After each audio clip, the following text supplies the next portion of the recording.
Welcome to the stage where hearts unfold in the morning glow, stories untold. Let's play with words, a masterpiece of art where dialogues bloom, igniting in every heart. Let's dive into the ocean of thoughts where waves of healing gently salt. Let's paint with words, a masterpiece of art where dialogues bloom, igniting every heart. Let's dive into the ocean of thoughts where waves of healing gently sought. Together we'll mend, stitch by stitch in the morning glow. Let's make the switch. A symphony of voices, harmonizing the air, echoing truth, banishing despair. Let's sow seeds of unity, watch them grow in this garden of hope under the morning glow. Let's bridge the gaps, erase the line in the tapestry of hearts that love shine. With every word, a step we take towards a brighter dawn for all our sake. Welcome to the morning glow, where dreams take flight in this realm of possibilities. Let's unite, together we stand, hand in hand, healing the nation across the land.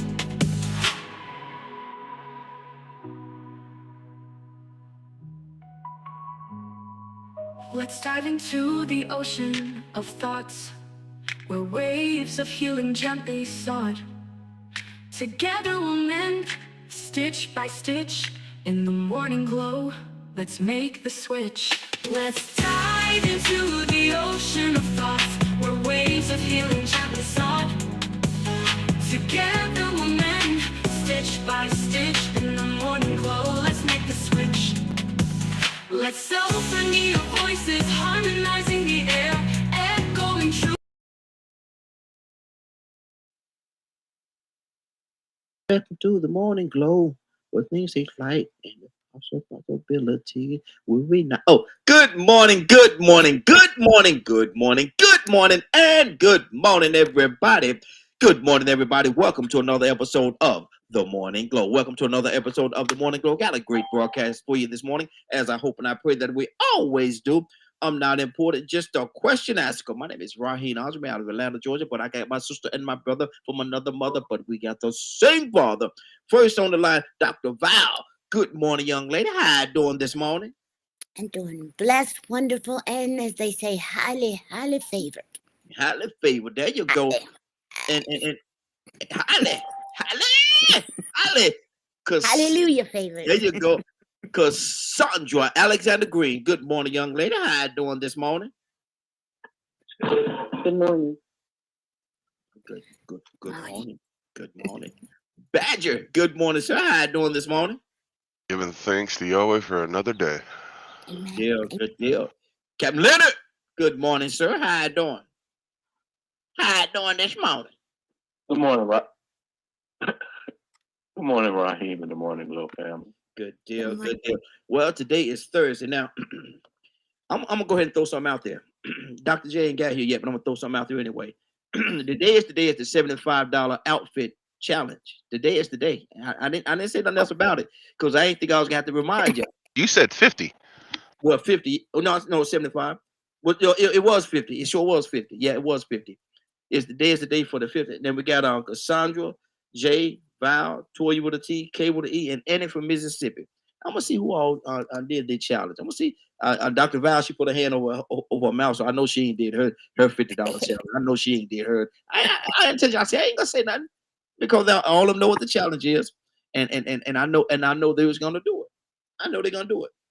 Leonard, how many people you think did it? Well, actually, I'm just realizing I must have missed it. Yeah, there was a challenge. There was a dress-off challenge. And the only thing they had to do, they didn't have to spend no money. Go online and put outfits together. And the prices of the outfit, not that it's gonna cost you anything. They don't want it to cost you anything, but they were supposed to go and put those outfits together, and we was gonna look at it and see who had the best outfit. So they had to coordinate. Come on, Leonard. Come on now. And see, And see, I even went so Well, I far. see Dr. Val got something sparkly on. That's why I'm saying I got my outfit. Look, look, look here, Leonard. Okay. I think that just Things I'm that might. kind make of you going go, with sparkly right now. Is this a contest? Yeah, it's a contest. Yep, it is. Okay. And everybody was supposed to come up with their dress and outfit, and we're just gonna judge it and see who was gonna win. But Oh, okay. yeah. But then I don't think there was a follow through. I don't think, I'm I'm just like, saying. I'm Mm-hmm. gonna wait for you. I'm gonna wait for you. Okay. No, go ahead. Go ahead. Did you do your follow up? Yeah, I have an outfit I happen to have already in my closet I never wore. So I paid zero. Look here. Look, Leonard, I smell something. I said, you know what? She worked it out. She ain't had to spend nothing. Leonard, I I'm had to smell. spend nothing. I never She wore got on it. some sparkly earrings to go with them. Look at that. Never Yeah. wore, never wore. And Leonard just helping his cause. Leonard just helping. Thank you, Leonard. You're number one in my book. Look, yeah. Okay, all right. But anyway, hold on, Cassandra. You was a part of this competition. Did you follow up? Nope. Okay. Let me see. That's all that we have right now. Anna from Mississippi hadn't got here yet, so I'm gonna ask her when she get in here. Toussaint, he said he wasn't participating in it. Toussaint said, Toussaint said every time he go, Leonard. Toussaint said every time he go to buy some clothes, his wife say, "Put that back, put that back." And so he's not the best. He's not the best of shoppers. Now, wait. Now I'm gonna tell you. Tucson will get clean on you. I don't see some pictures. Watch this. Toussaint wife will clean him up on you.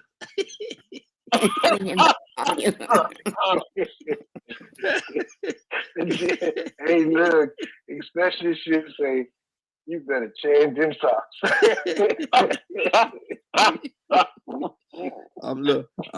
I'm just saying. Where you going like that? Nah, look, Badger said he was gonna judge it. Badger, he wasn't getting it either. But anyway, we might have to prolong it until next week. We might have to prolong it to next week just to give everybody just a little bit more time because they were not prepared. They were not properly prepared for this competition. I had Cassandra to win it all. You betting on Cassandra? Yep, tell what it is. Yep. Cassandra, you got to vote. You got to vote, Cassandra. You got to vote already now. You got to vote. How you feel about that? Oh, I'm excited, as you can tell. Yeah, I see you coming down. Calm down, Cassandra. Calm down. Now, Thank you, now, Cassandra, I'm gonna ask you a question, and I posed this question to my wife and my daughter, and at first they were saying what y'all probably gonna say is it was the same thing, but the more they talked about it, the more they saw that there is a difference. That there is a difference. And the question is this: starting off with you, what is the difference? No. What is more dangerous, a person's mental or a person's physical state? What is more dangerous? Yes. What is more dangerous to that person and to the environment? Their mental or their or the let me see, what is make sure I get it, or their emotional state. Mental or emotional? Yes. Mental or emotional. I thought physical. Well, they tie together. That's the same thing they said until a lot of times. The more we talked about it, the more they saw that they there is a difference. They said the same thing initially. There is a difference, but they are definitely tied together. And because your emotional state a lot of times can give the hint about where you are mentally. So that's why I'm trying to think it through. And I think your mental state can be more dangerous because a lot of times people do what we call snap And if that happens, or if a person goes into a psychotic state, there's no telling what they might do. So, I mean, and with the emotional too, but I think your mental state is much more serious, because people have, that's why I tied them together. You can use that somebody else, because for me, just knowing, being a counselor, I see them tied in together in a way, because if you get emotional enough, sometimes people have killed people on an emotion. Exactly. Exactly. They've been hurt and they lash out and they can do serious damage. But if a person is in a mental crisis, you're talking somebody that could do a lot of damage. A lot of damage. Exactly. So I'll let somebody else. And I'm gonna come back to you, because the way we started off with my wife and my daughter, they were saying the same thing at different times. They were saying the same thing, because I was in the car with my wife on our way to our daughter's house, and I asked my wife, and she went and dealt with this thing. She said, and the more she talked, because at first she said they're the same, they're linked together. You can't separate them, is what she said. But the more we talked about it, and the more she talked about it, she said, yeah, there is a difference, and this is what it is. And then when we got to our daughter's house, and asked my daughter the same question, and she said they're linked together. And my wife just looked at her. My wife just looked at her, right? And we just talked it out, and then she said, oh yeah, there is a difference. There's a huge difference. And I really think that there is a huge difference in those two. Tucson, what do you say to that, man? What is more dangerous, a person's mental health or their emotional health?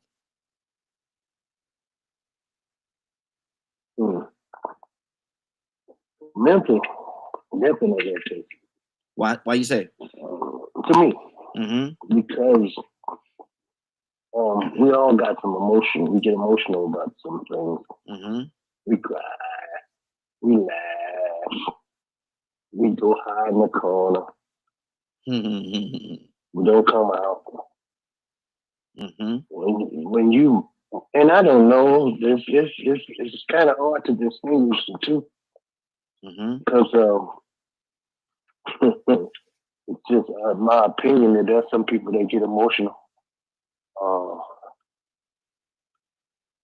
different ways. Let me just say it like that. But I've had some first-hand experience with people with mental issues, and there's no limit to what will you think they won't do it. Yes, they will.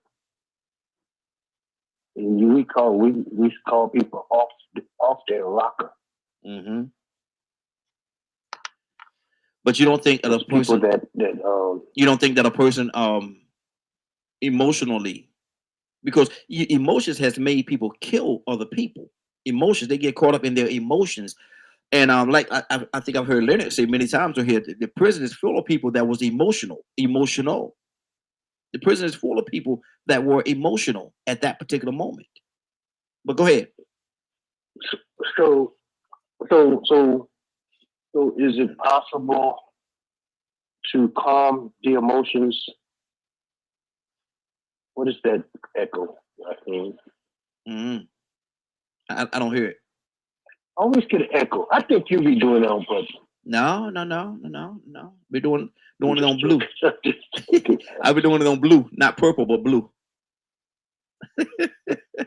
Go ahead. No, man. but when you can't, a person that's disturbed, mentally disturbed, you can't calm that down. You can medicate it. You probably do better sedating them. Wow. You know, there are people that are mentally get to the point that they have a mental issue. They strong as an ox. Yeah. You can't control that. Remember the man that had that was come out of the tomb. They call it demonic. Influence and possessed. They call it that. I'm wondering if that's the same thing. I don't know. I don't know. But I don't know. I'm gonna have to sit down and think about that. It's a lot. Maybe somebody can define the two. It's a lot. It's a lot tied into it. Badger, which one you think is more dangerous, mental or emotional state? Oh, I'm sitting here and I'm smiling because this is a question that I have been asking and doing my best to learn since I was a kid. Wow. I dug in that Because time. huh? I dug in that time now. Well, an emotional state, I'm gonna, read science, right? Refers to the feelings and moods experienced by an individual, such as depression, anxiety, stress, which is influenced by events, personal characteristics, or the environment. A mental state refers to intentions, beliefs, desires, and emotions.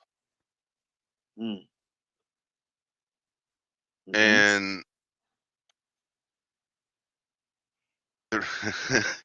oh boy. And these types of conversations I've had so many times over the last 30 years because it's something I have had to research and dig into and learning what the difference between mental and emotional is. Because one of the things I learned through my interactions with people is most people, most humans are emotion driven. And it's why a lot of times when we get on certain topics and stuff, it affects their mental state. They can become aggressive, they can lash out and all kinds of stuff. And then there are those that have certain mental struggles or disabilities. There's so many terms nowadays, that per se aren't as much like that. So their mental state is very different than what you would consider normal, or what a person would consider normal based on society standards. So for me, it's the emotional state that's more dangerous. Wow. Okay. Because the emotional state plays such a large factor with the mental state, because folks don't like to be wrong. Folks don't like to hear something they don't like. Folks don't and so on and so on and so on. And I mean, there's been so many times on the show that can be an example of that.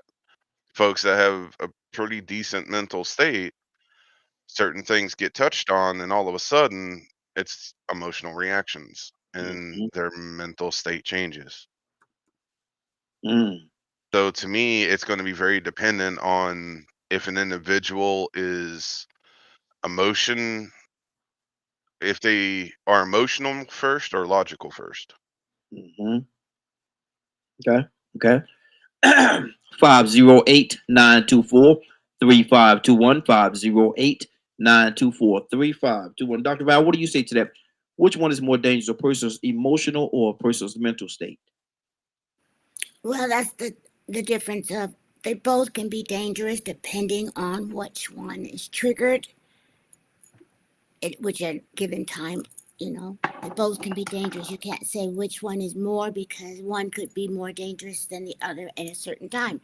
Self-care, if the person is on medication and off their medication, could be dangerous more than someone emotionally. A crime of passion could be dangerous in a moment, even though they may not be dangerous at another moment.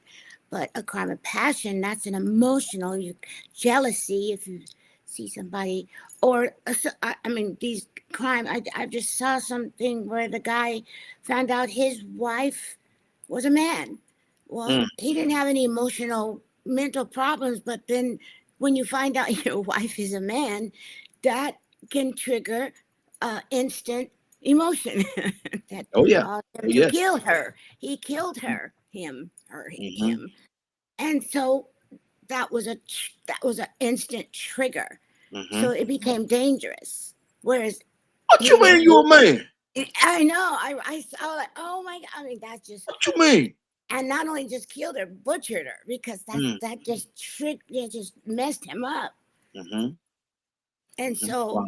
I think of even situations where just the shock of a emotion, crime, they call them crimes of passion, where you shoot someone or stab like multiple, you going crazy stabbing them. That's emotion. That's not mental. Yeah. Yeah. So Wow. they both, it depends on what triggers them. And if someone's mentally issues, they have, like in Vietnam vets, when they came back, I remember, like I said, I dealt with that with military people. They got something could trigger them, PTSD, war PTSD, that they think they're still in that combative explosion, whatever, and it can cause them to just instantly go off, in a sedative, in a calm situation, but they will, think they're in danger or freak out, and I've seen that a lot. So that could be dangerous as well. So it's whatever triggers them. Exactly. Good deal. Good deal. Captain Leonard, what do you say to that, man? Which one is more dangerous, the emotion or the mental? Well, I'm not sure about the dangerous part, but the mental health is the big one. Mental health encompasses emotional health, and I think mental health is dealing with the person's emotional, psychological, and social awareness or well-being, and it's overall. Now, emotional health more so deals with how you deal with certain issues and circumstances. And that the way you deal with those issues and circumstances may be related to psychological issues that you may have. So I wouldn't necessarily say one is bad or not.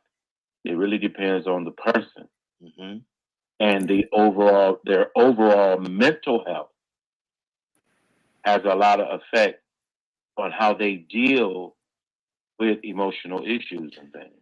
So with that being said, Leonard, do you think that a person that has very good mental health could encounter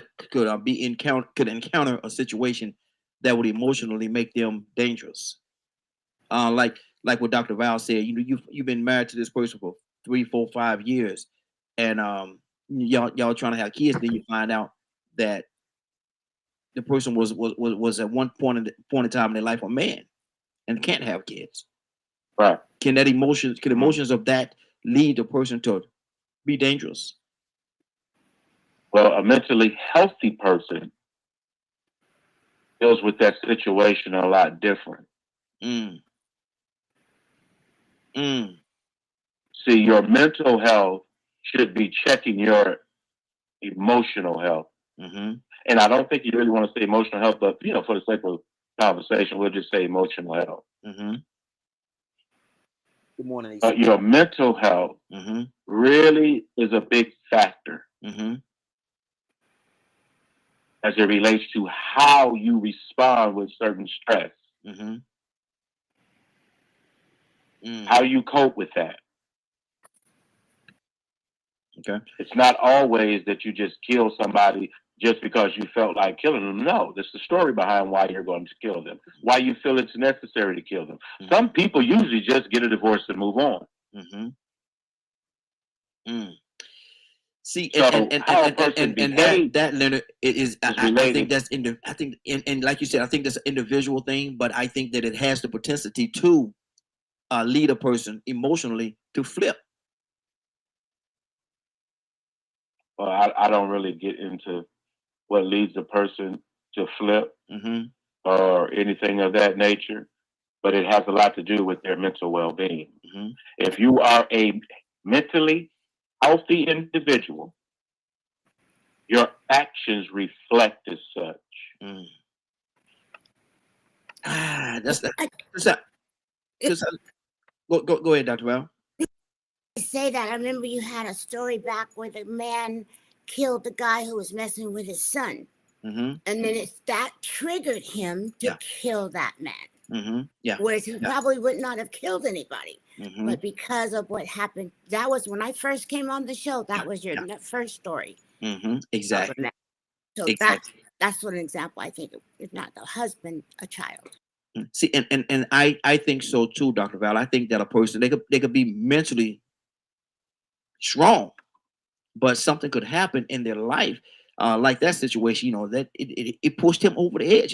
There was nothing wrong with him mentally, but it just pushed him over the edge. Cassandra, I'm going to speak to the counselor in you right now, Cassandra. What do you say to that? Do you think that there is a possibility that a mentally strong person could be pushed over the edge by an emotional event? Absolutely. I mean, it happens all the time. Mm-hmm. Road rage is one of them. It may be somebody that's normally perfectly mentally healthy, Mm-hmm. but something happens on the road. Somebody, cuts them off, or slams on brakes and make them all kind of things. Yeah. And that person can go totally off in their emotional being. Mm-hmm. And I mean, they're normal. I mean, you know what I'm saying? Their mental health is normal, but Mhm. that particular situation set them off. Yeah. So it happens all the time. It happens all the time. And can I just inject this so that we can keep this clear? Yes. There is a strong difference between mental health and mental illness. Mm-hmm. We all Yeah, have yeah. mental health. Mm-hmm. Mm-hmm. You understand? Mental illness is something totally different. So we got to make sure that we keep them separated. Mm-hmm. That's good. That's good. It's truth. Truth. Badger. Can I read this, please? Go ahead. Read it. Okay. I want us to remember this. Hold on. I want to read it, so I'm not making it up. People know I'm not making it up.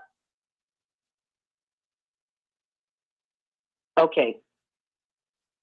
Mm-hmm. Okay. So a person's mental state, rather, is a person's psychological and cognitive condition, encompassing their thoughts, emotions, beliefs, and behaviors. Now, just in saying that, your mental state, your emotional state comes under your mental state.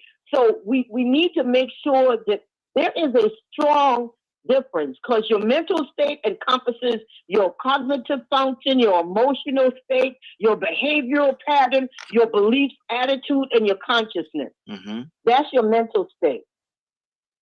And we all know, your emotions is dealing with your feelings. Mm-hmm. So we gotta, there is a distinct difference. Our mental state is much more dangerous to me. Mm-hmm. And if you can explain, how you came up with, if you came up with emotional, I would love to hear it, because I can learn something always.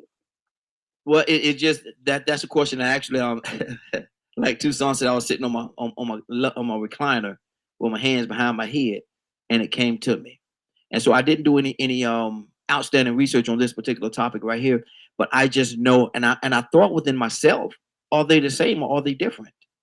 And in my assessment of it, I came up with the idea, with the mindset that they were different, even though they have a lot of similarities. There's a lot of similarities there. I find that there are a lot of differences there as well. So, Raheem, Yes.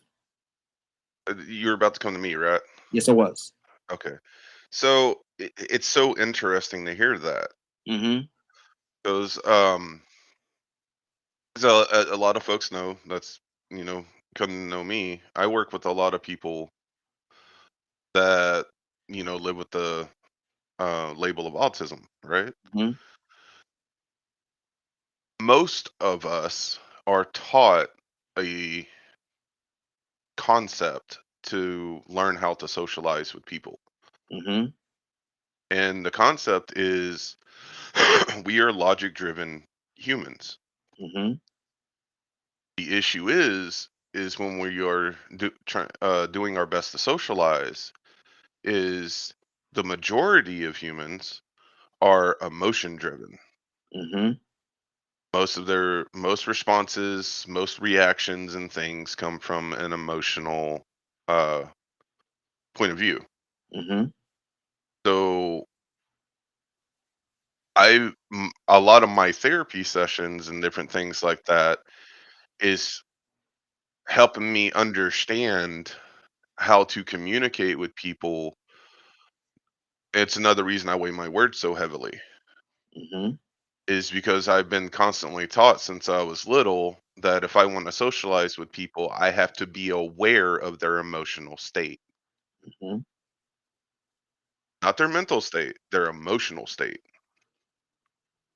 And that's how I was taught to socialize with people Hmm. from being little. So, and that's why I came from the place that I did. It's been part of my teachings. It's been even in my culture we talk about it Hmm. because the um so like how I deal with trauma versus how other people deal with trauma, or a lot of people with the label that I have can approach trauma from a logical standpoint, while a lot of other people have to process it through the emotional side of things. Hmm. So to me, or at least this is the experiences I've had with a lot of people, is the mental state saying that it refers to also the emotion side. Hmm. Most Do you, interactions do do you agree? Do you agree with that? agree with what? The mental deals also deal with the emotional side, or is there a separation? From my point of view, Yes. there is no there's not really a separation for my thought process, Hmm. because I've had to learn that even though the person that I'm talking, I mean, there's a couple of people that this does not fit, Hmm. but the majority of people I have communicated with have an emotion Hmm. that will dictate how they respond. Hmm. So for me, I've seen some of the strong people that are so strong in their mental state, but the moment anything that could trigger emotion, be it fear, something against a belief, or any of that, the logic goes out the window and it's all emotional. Mm. Mm. And so, with that part, does it have anything to do with the mental?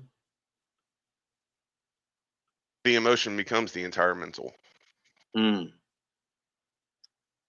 Okay. But this is not, from my perspective and from how I was taught.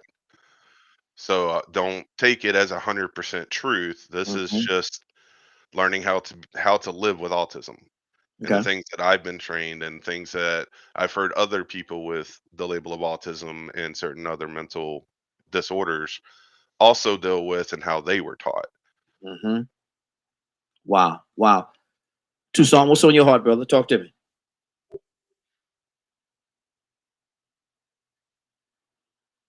I we are here in this area yesterday, familiar. Can't really talk about it because everybody's familiar to me. Hmm. Know them. You will have to just read it, and this is what I'm Rahul, Mm-hmm. I just sent it to you. Yeah, I see it. Mm-hmm. So, okay, so what causes a person to do unexpected, the unimaginable? And when you suffer from mental illness, it pushes you beyond reasoning. Mm-hmm. You can get emotional about something. You know, there's a thin line, let's say, there's a thin line between love and hate. I may love you today and hate you tomorrow based on something that was done, a reaction. Mm-hmm. But it makes it, I'll go a little further. If it starts affecting me till I won't think rational no more, there's nothing you can possibly tell me to calm me down. You can't hold me down. You can't do nothing. It's extreme. It's extreme. I'm tell you. Let me. I can talk about this. I hope. Maybe so. Maybe I can. Mm-hmm. I have to be careful with this because this is real personal. I had a brother that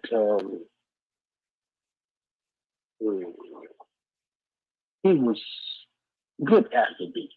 Me and him, I mean, he was our protector. I mean, he was good in basketball, baseball, track. And he went out one night, come back and never was the same. Never. Mm. I'm talking about. You would never think that this was the same person. Mm-hmm. Never. We tried everything. Mm-hmm. Everything. Yeah. Until the day he passed on, that young man that left home and came back, it just was. Anyway, when we are, Cassandra mentioned road rage. That's an emotional reaction. Mm-hmm. All you gotta do is look forward, keep going. Settle. Mm-hmm. Emotions calm down. You never see that person again, and it is what it is. That joker almost ran me off the road. I shot him a finger, and he shot me a finger, and we just turned away. But you ready me to tell me y'all running each other off the road, and now y'all shooting at each other? Mm-hmm. Yep. Something has gone on mentally. Does that make any sense? Is that more mental or emotional? Because they could have been in a perfect place mentally before that happened, and when it happened, it triggered something emotionally that they feel, you don't do that to me. What's wrong with you cutting me off like that? And people get into that meism. But the trigger, Rahul, Mm-hmm. the trigger is when you don't stop Mm-hmm. and rationalize the situation and look and consider what you have to lose and gain. Mm-hmm. Mm-hmm. That's a mental problem. Mm-hmm. That's something else. It is. When you can't explain how did they get to that point. Mm-hmm. It's just me. Mm-hmm. I believe that crosses the line from mentally and emotionally. Mm-hmm. It's just me. I'm not psychiatrist, but I don't see some people. Mm-hmm. I had someone that They was a minister, and they prayer warrior, we call them, and all of that. And I'm talking about fire baptized. And I went over there, and we was gonna go over there, and you know how we are spiritual. We gonna pray it out. Mm-hmm. And when I got there, they had the secular music on, and they was on the floor dancing. And they looked at me and they said, "I want you to go to try that prayer now." Mm. And I looked at that sister, and I said, "I see you over there dancing." I left that prayer alone. Yeah. For real. There are some things that we got to be careful about when it comes to mental states. Mm-hmm. I've seen so many people that have been, okay, we gonna bring them to the altar, and we gonna pray them, and the ones that pray them need prayer. Mm-hmm. Yeah. I've seen that happen. Yeah. Exactly. 508-924-3521. 508-924-3521. We're asking the question, what is the difference? What is the difference between a person's mental and their emotional state? Is there any difference? Leonard, talk to me, brother. Dr. Val, come to you next. I think you came to me before, but like I said, mental health is the big one. Mm-hmm. Mental health is usually related to how you behave. Mm-hmm. If you're not mentally healthy, it's usually going to be evident in your behavior, Mm-hmm. how you handle things, how you respond to things. Mm-hmm. That response that you have to things is emotional response. Mm-hmm. Mm-hmm. It's an emotional response to a certain situation, circumstance, or what have you. But it is dictated by your mental health. Mm-hmm. Very rarely does a person behave like a fool and really not be a fool. Mm-hmm. You know what I'm saying? I've seen some very wise people flip the switch though. Well, it depends why you would say wise. I wouldn't use wise. Mm-hmm. Behavior is evident of your mental health. Mm-hmm. It's the evidence of your mental health. That's how your mental health is determined, by how you behave, Mm-hmm. how you respond to issues. Mm-hmm. So it doesn't matter who you are. If you're doing something, you've made a conscious effort to do it. Mm-hmm. Why did you do it that way?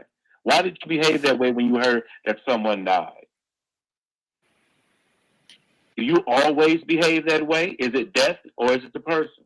Leonard, have you ever seen anybody, or you So yourself, people die have you every ever day, had, but you don't act like that about everybody that dies. and let me ask you this question. Have you ever seen anybody or yourself had road rage where you got angry with somebody for cutting you off or whatever happened on that street? That, have you ever seen that before? Or have you ever experienced that? Most definitely. Okay. But you could have been in a and depends on how far you go. Mm-hmm. Truth. It's evident of your mental health. But my thing is this right here. During that time, at the moment, Leonard, and you Leonard, going all off Leonard, about something, Leonard, at that moment, when you angry, you could have been in a good conversation with somebody riding in the car. Y'all could have been in a good mental place, and all of a sudden, here come Bubba and cut you off, almost run into you or whatever. You have a tendency. People have a tendency sometimes to go off, all the way off. Now they ain't got to chase them down or do anything. But at that moment, they're angry, man. The emotions is taking over. Like Badger said, the emotions take over. Anger is a normal emotion. Mm-hmm. I mean, there's nothing wrong with being angry. Yeah. Mm-hmm. But what did you do because you were angry? Mm-hmm. Mm-hmm. Mm-hmm. If you just, man, why did you do that? Going on about your business, that's not a big deal. But if you start chasing people down, want to get next to them to flip them off and want to do so, you might want to check yourself, because it's evident that you have a problem with that. Could be. Dr. Val, talk to me. Well, I know according to Dr. Amen, he says we all have brain damage because that's because of our brain. It's so sensitive and tender, and he does brain scans, and he's a famous doctor. His name's Dr. Amen, spelled like amen. And he does PBS. He does all these, he does brain scans, and that's number one. We in Deliverance, he was one of our teachers, because we got to pray for our brain, because our brain is our main computer for the whole body. So we do have to take care of our brain. We do have to be careful what we do and eat. Some simple things can cause brain damage that we don't even have a clue. How we toss kids around and kids are hitting their head against the wall, and simple things can really damage our brain. That's number one. And we need to really be careful what we do with our head, because it can damage our brain. But anyway, that's one. That's a whole nother thing. But I have a family member years ago. His brother put him out. We were in our 20s. And his brother put him out of the house, him and his girlfriend. And he had a Caucasian girlfriend. And so when he put him out of the house, y'all got to go. I want my house the house to myself. So he put them out. Well, that same night while they were in the hotel room, the girlfriend called my cousin the N-word. And when she called him the N, now his girlfriend. And jokingly, it wasn't the right time. And she called him the N-word. So he got mad, put the pillow over her face. And when he put the pillow off her face, she was dead. And so it triggered him to do that, because he was already angry being put out that same night. And so he ended up, of course, in prison, and then from prison to the mental hospital. And he never was the same, because he killed his girlfriend, murder. And then he was out of jail quick. Prison, did his time, but he was never the same. He ended up in Napa Valley Mental Hospital for the rest of his life. It just messed him up. It just totally messed him up. Wow. Cassandra, what do you hear in that? Because that was an emotional thing. I don't know whether, what do you say about it? I don't want to lead you. What do you say to that, Cassandra? That's true story. No, it was that was definitely emotional from the fact of his brother putting him out. That is because I don't care how much we think we're, I'm super strong or whatever. There are certain things that take place that can damage you in your emotional being that some people never recover from. So think of how many family members don't talk to other family members because of something that happened when they were kids. Literally, things that happened when they were kids. Yeah. So that is a deep emotional whatever happened. So when you got somebody that he's been put out of the house, his brother's house, the brother who they probably grew up in the same house together, slept in the same room, all that. And then I'm already down, and you put me, whatever the reason, he may not have been paying, I don't know. He may have been justified in putting them out. I don't know. We don't know that part. But the idea that he does that, your brother puts you out, and a girlfriend, and with a girlfriend, and now you're in a hotel, and then the woman that is supposedly loves you, that cares about you, is jabbing at you as well, and you're already damaged because of what has happened. All of these are emotional reactions. All of this is emotional. But I can see, because we call it snap. Yeah. We call it snap, and that's what happens. People, it's just too much for their emotional being to handle. So, can you imagine how that affected him that she is going at him, and he's trying to get her. And I know women. I know women. We know how to get at you. Yeah. You know. So she is taunting him, and he loses it or snaps. And the next thing he knows, he got a pillow over her face, and she's dead.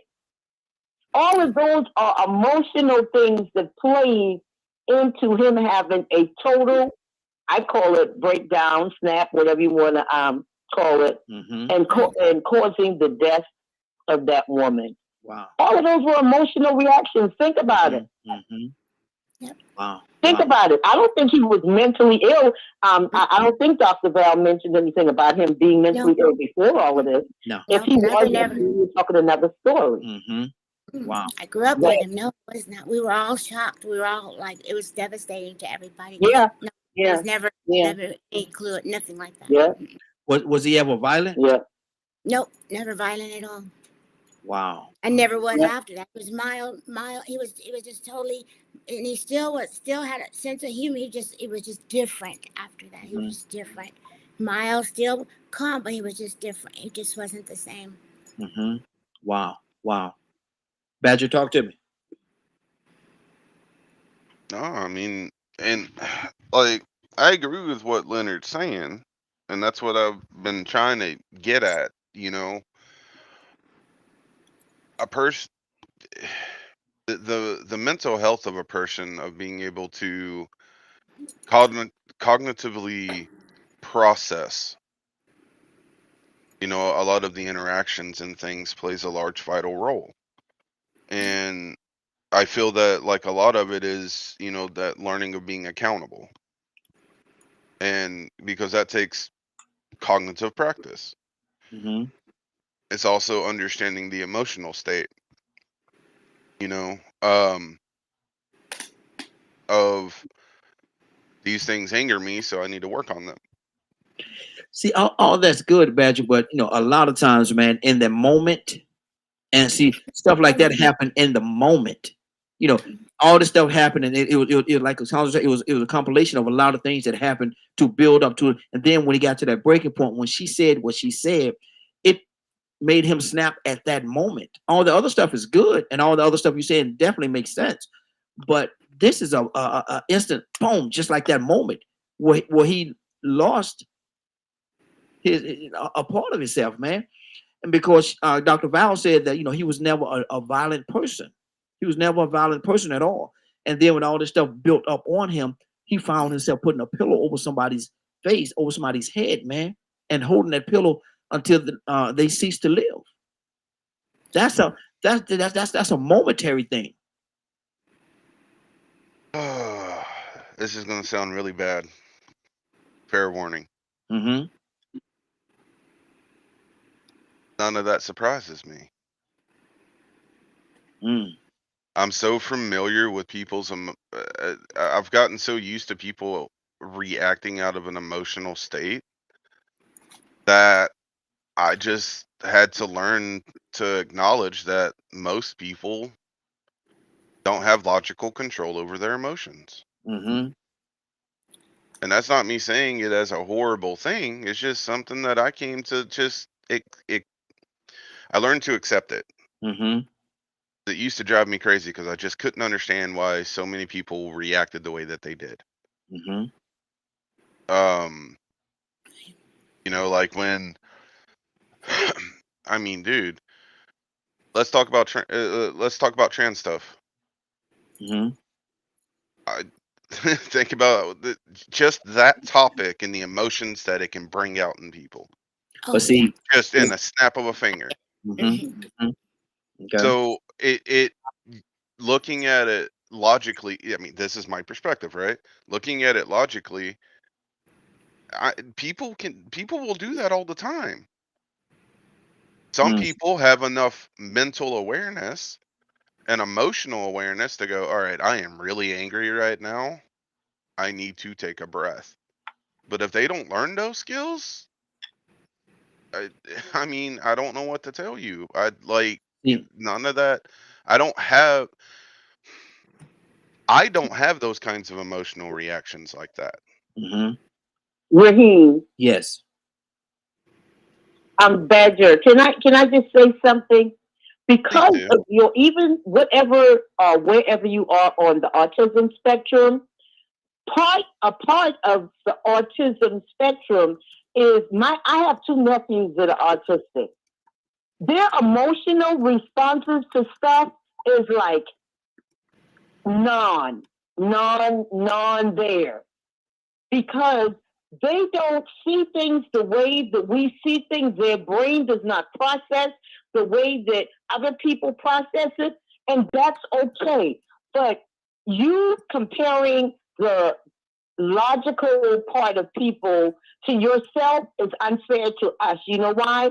Because a part of who you are, being on the autism spectrum, you see things in a totally different way sometimes than other people, which is good. I love it.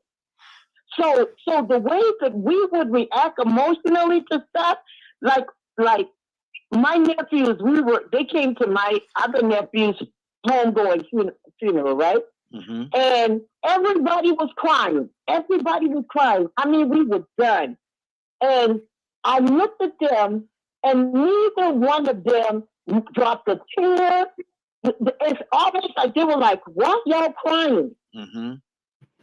You get it? Mm-hmm. So it's a beautiful thing, because you don't have to experience some of the things, the emotions that we may experience, but you can't compare yourself because you are so special. And I'm saying that in a good way. And the way that you process, it's wonderful. I wish I was like that. But you heard something about domestic violence, rape and stuff. Man, I'm ready to blow something up. Mm-hmm. And that's the emotional part of me. Mm-hmm. Yeah. Yeah. So I just want, don't compare us with you, bro, because you're way above us when it comes to that. Thinking logically and not walking in your emotions. That's a beautiful thing. Mm-hmm. And that's one of the reasons why I'm going to come back to you, Badger. And that's one of the reasons why I couldn't say anything about that. And thank you for that, Cassandra. Because you have to deal with each individual where they are, and deal with it, and how they deal with it is how they deal with it. I can't tell anybody else how to deal with it because I don't know their experiences or their mental state or all the other layers that's involved there. And so I would be totally rude and disrespectful if I try to say, well, you got to do it this way, or you need to do it this way. No, it's not my place to do that. But go ahead, Badger. Well, that's why I said what I said earlier. And Mm-hmm. I guess people missed that part. To understand the emotional state, I have had to be taught and researched Mm-hmm. and all that kind of stuff. And that's what helped me learn how to communicate with people. Mm-hmm. And I apologize to Cassandra if my words came across as me trying to compare people. No, Badger. I'm on your side. I'm applauding you for that. I'm not disappointed in it. I'm like, boy, I wish I could be more like Badger. Mm-hmm. This is a negative thing. It's I a don't know about beautiful all thing. that. So Badger said, I don't know about all that. yeah, I don't know about all that. So, but that's what I'm also trying to add in as part of the conversation. Mm-hmm. Because and why I said I've gotten so used to people having emotional reactions. Like a lot of people wouldn't react the way Cassandra does Mm-hmm. when she's seeing. Is it your nephews that you said? Yes. Not crying or stuff. Mm-hmm. I can't tell you the amount of abuse I've gotten because I didn't have an emotional reaction.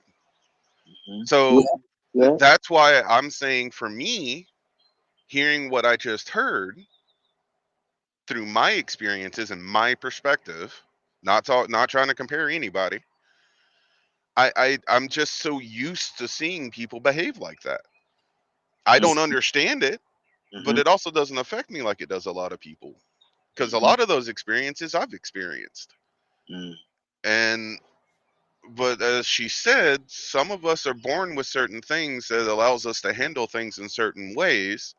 So we're just a part of a bigger puzzle that God gives all of us different tools. Mm-hmm. Mm-hmm. True. That's true. Toussaint, talk to me, brother. What are you hearing? Well, I would. You ever seen a situation where we have it on here all the time, Mm-hmm. where we be talking about a certain subject, and somebody say, "I feel like crying." Yeah. And where I might laugh, Mm-hmm. it's an emotion. Mm-hmm. It's an emotion. Now, some people may think I'm off my rocker, and you might be true. That might be true. You might be right about that. But let's take for instance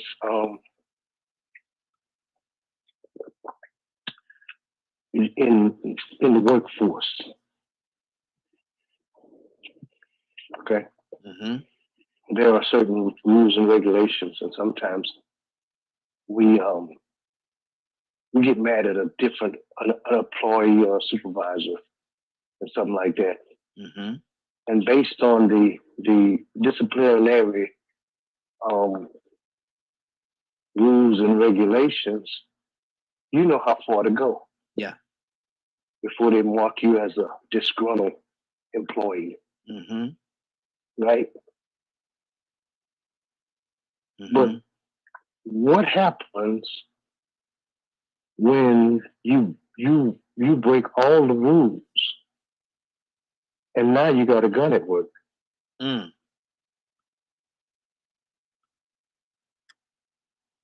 What happens when you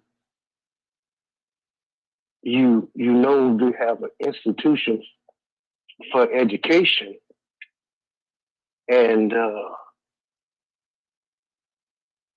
you have a student that they got guidance counselors, the principal and the vice president, the coach. You can go talk to your teacher and stuff like that, and you talk to them over and over and over again.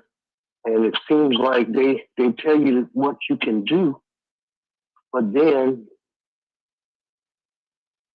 instead of coming to school for class, you come and shoot the whole school up. Mm. Mm.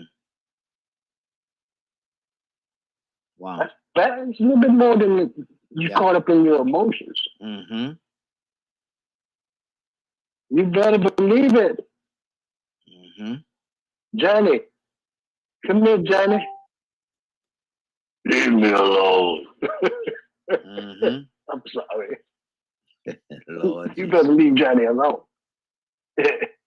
when his voice changed, you better leave him alone.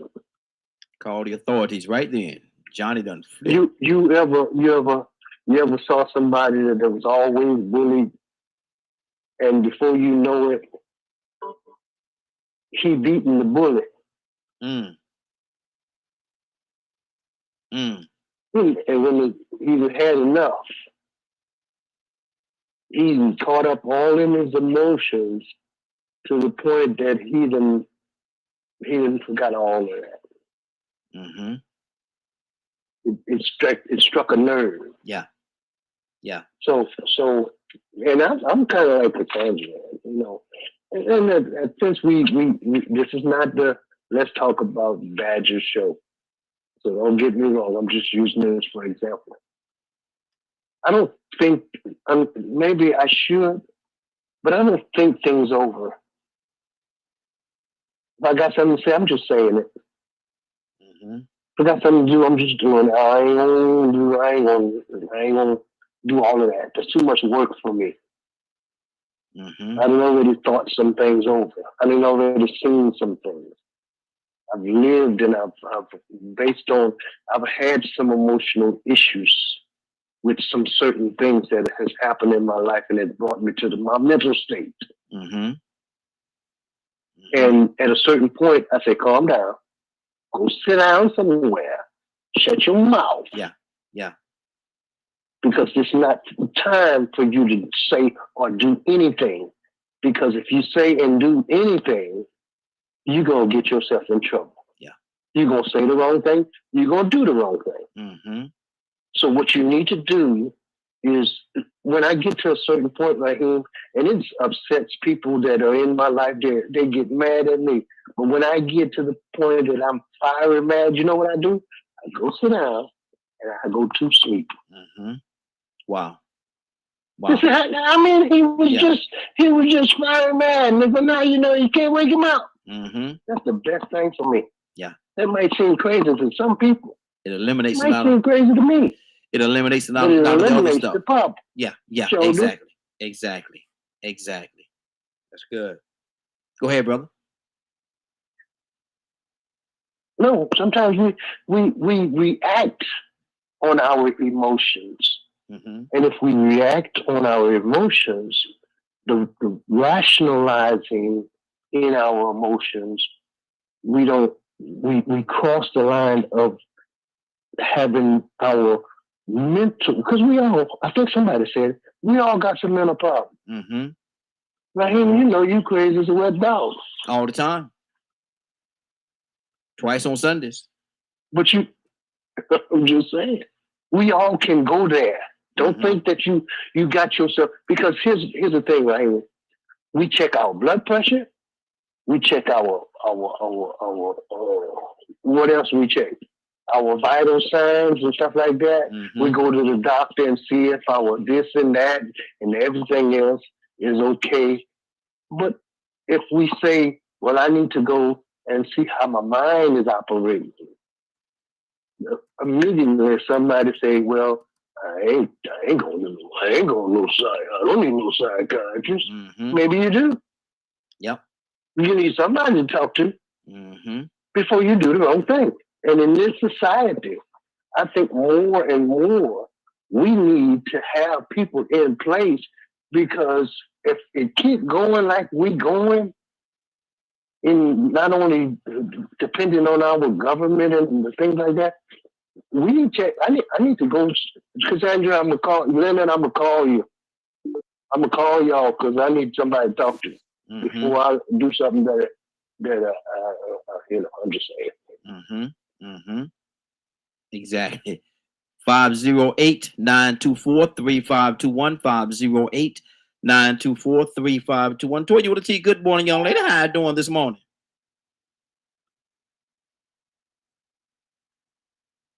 Good morning. Good morning. Yes, we hear you. Toya, you asked a question this morning. Yes. What is more dangerous, a person's mental state or their emotional state? If it's a woman, both. Most of us women operate, and most men operate from their mind. Saying, I think what I'm noticing today, and I hate to have to say it, but a lot of single women that raise, because they haven't had a man around them how to process their emotions the way a man does. So now that's a double whammy, because now they want to knock you off because they can't have you. Because they haven't been shown how to process their emotions. I'm sorry, my service in this room is terrible, Raheem. But they haven't been shown how to process their emotions properly. Okay. That's okay. Go ahead. We got you. Toya? But yeah, they don't know how to process their emotions properly. So most of the men, it's the problem. Matter of fact, I'm gonna try to call in. I'm not going to use this because I think no. You're fine. Wi-Fi. I'm gonna try to call. I just fixed it. Okay. Yeah, I just fixed it. Yeah, we're good. And you were saying. Okay, but yeah, no. I was saying a lot of men that have been raised by mothers are very emotional. So because you already have a mental capacity that you operate out of, and then you couple that with emotion, now you're doing things because, like, you're gonna see someone get unalived because you can't process your emotions as a man. So now if you can't have her, nobody can. So having a hard adjusting was getting your way. But now your operas where women, okay, we both operate from our mental state, but we're still more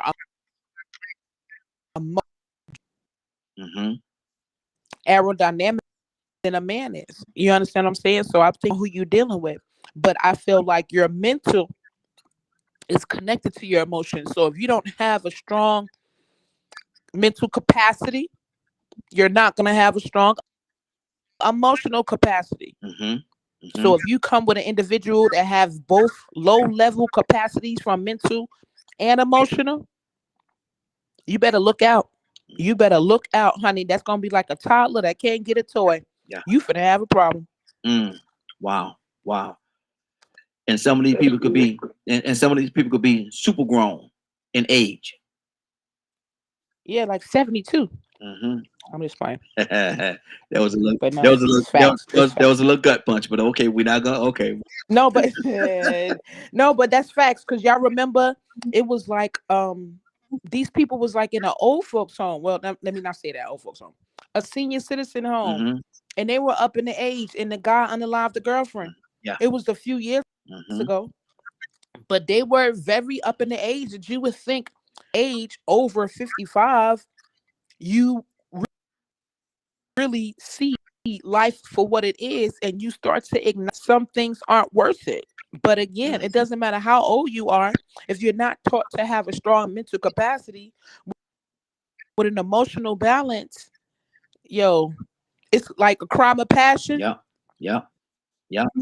You have to be mentally strong and you have to be emotionally stable to accept the fact that somebody cheats on you, because you may feel like you want to do it because you hurt to the core. I mean, rip my heart out. But if you have a strong, healthy balance, especially in this everybody wins society, everybody don't win. Yeah. So now you done won for 12 years. And the first time you don't get your way, you finna go off like a rocket and want to go pew pew the whole school up because the girl didn't like you. You have to have a strong mental and emotional balance, regardless. Wow. They are 508-924-3521. We're asking the question: what is more dangerous, a person's mental or their emotional state? Shanavia, good morning, young lady. How you doing this morning? Hey, good morning. It's good to be back. How y'all doing? Hey. I'm okay. Hey, good to have you back. Oh Lord. Hey, Miss Cassandra. Oh Lord. Miss you more. Oh Lord.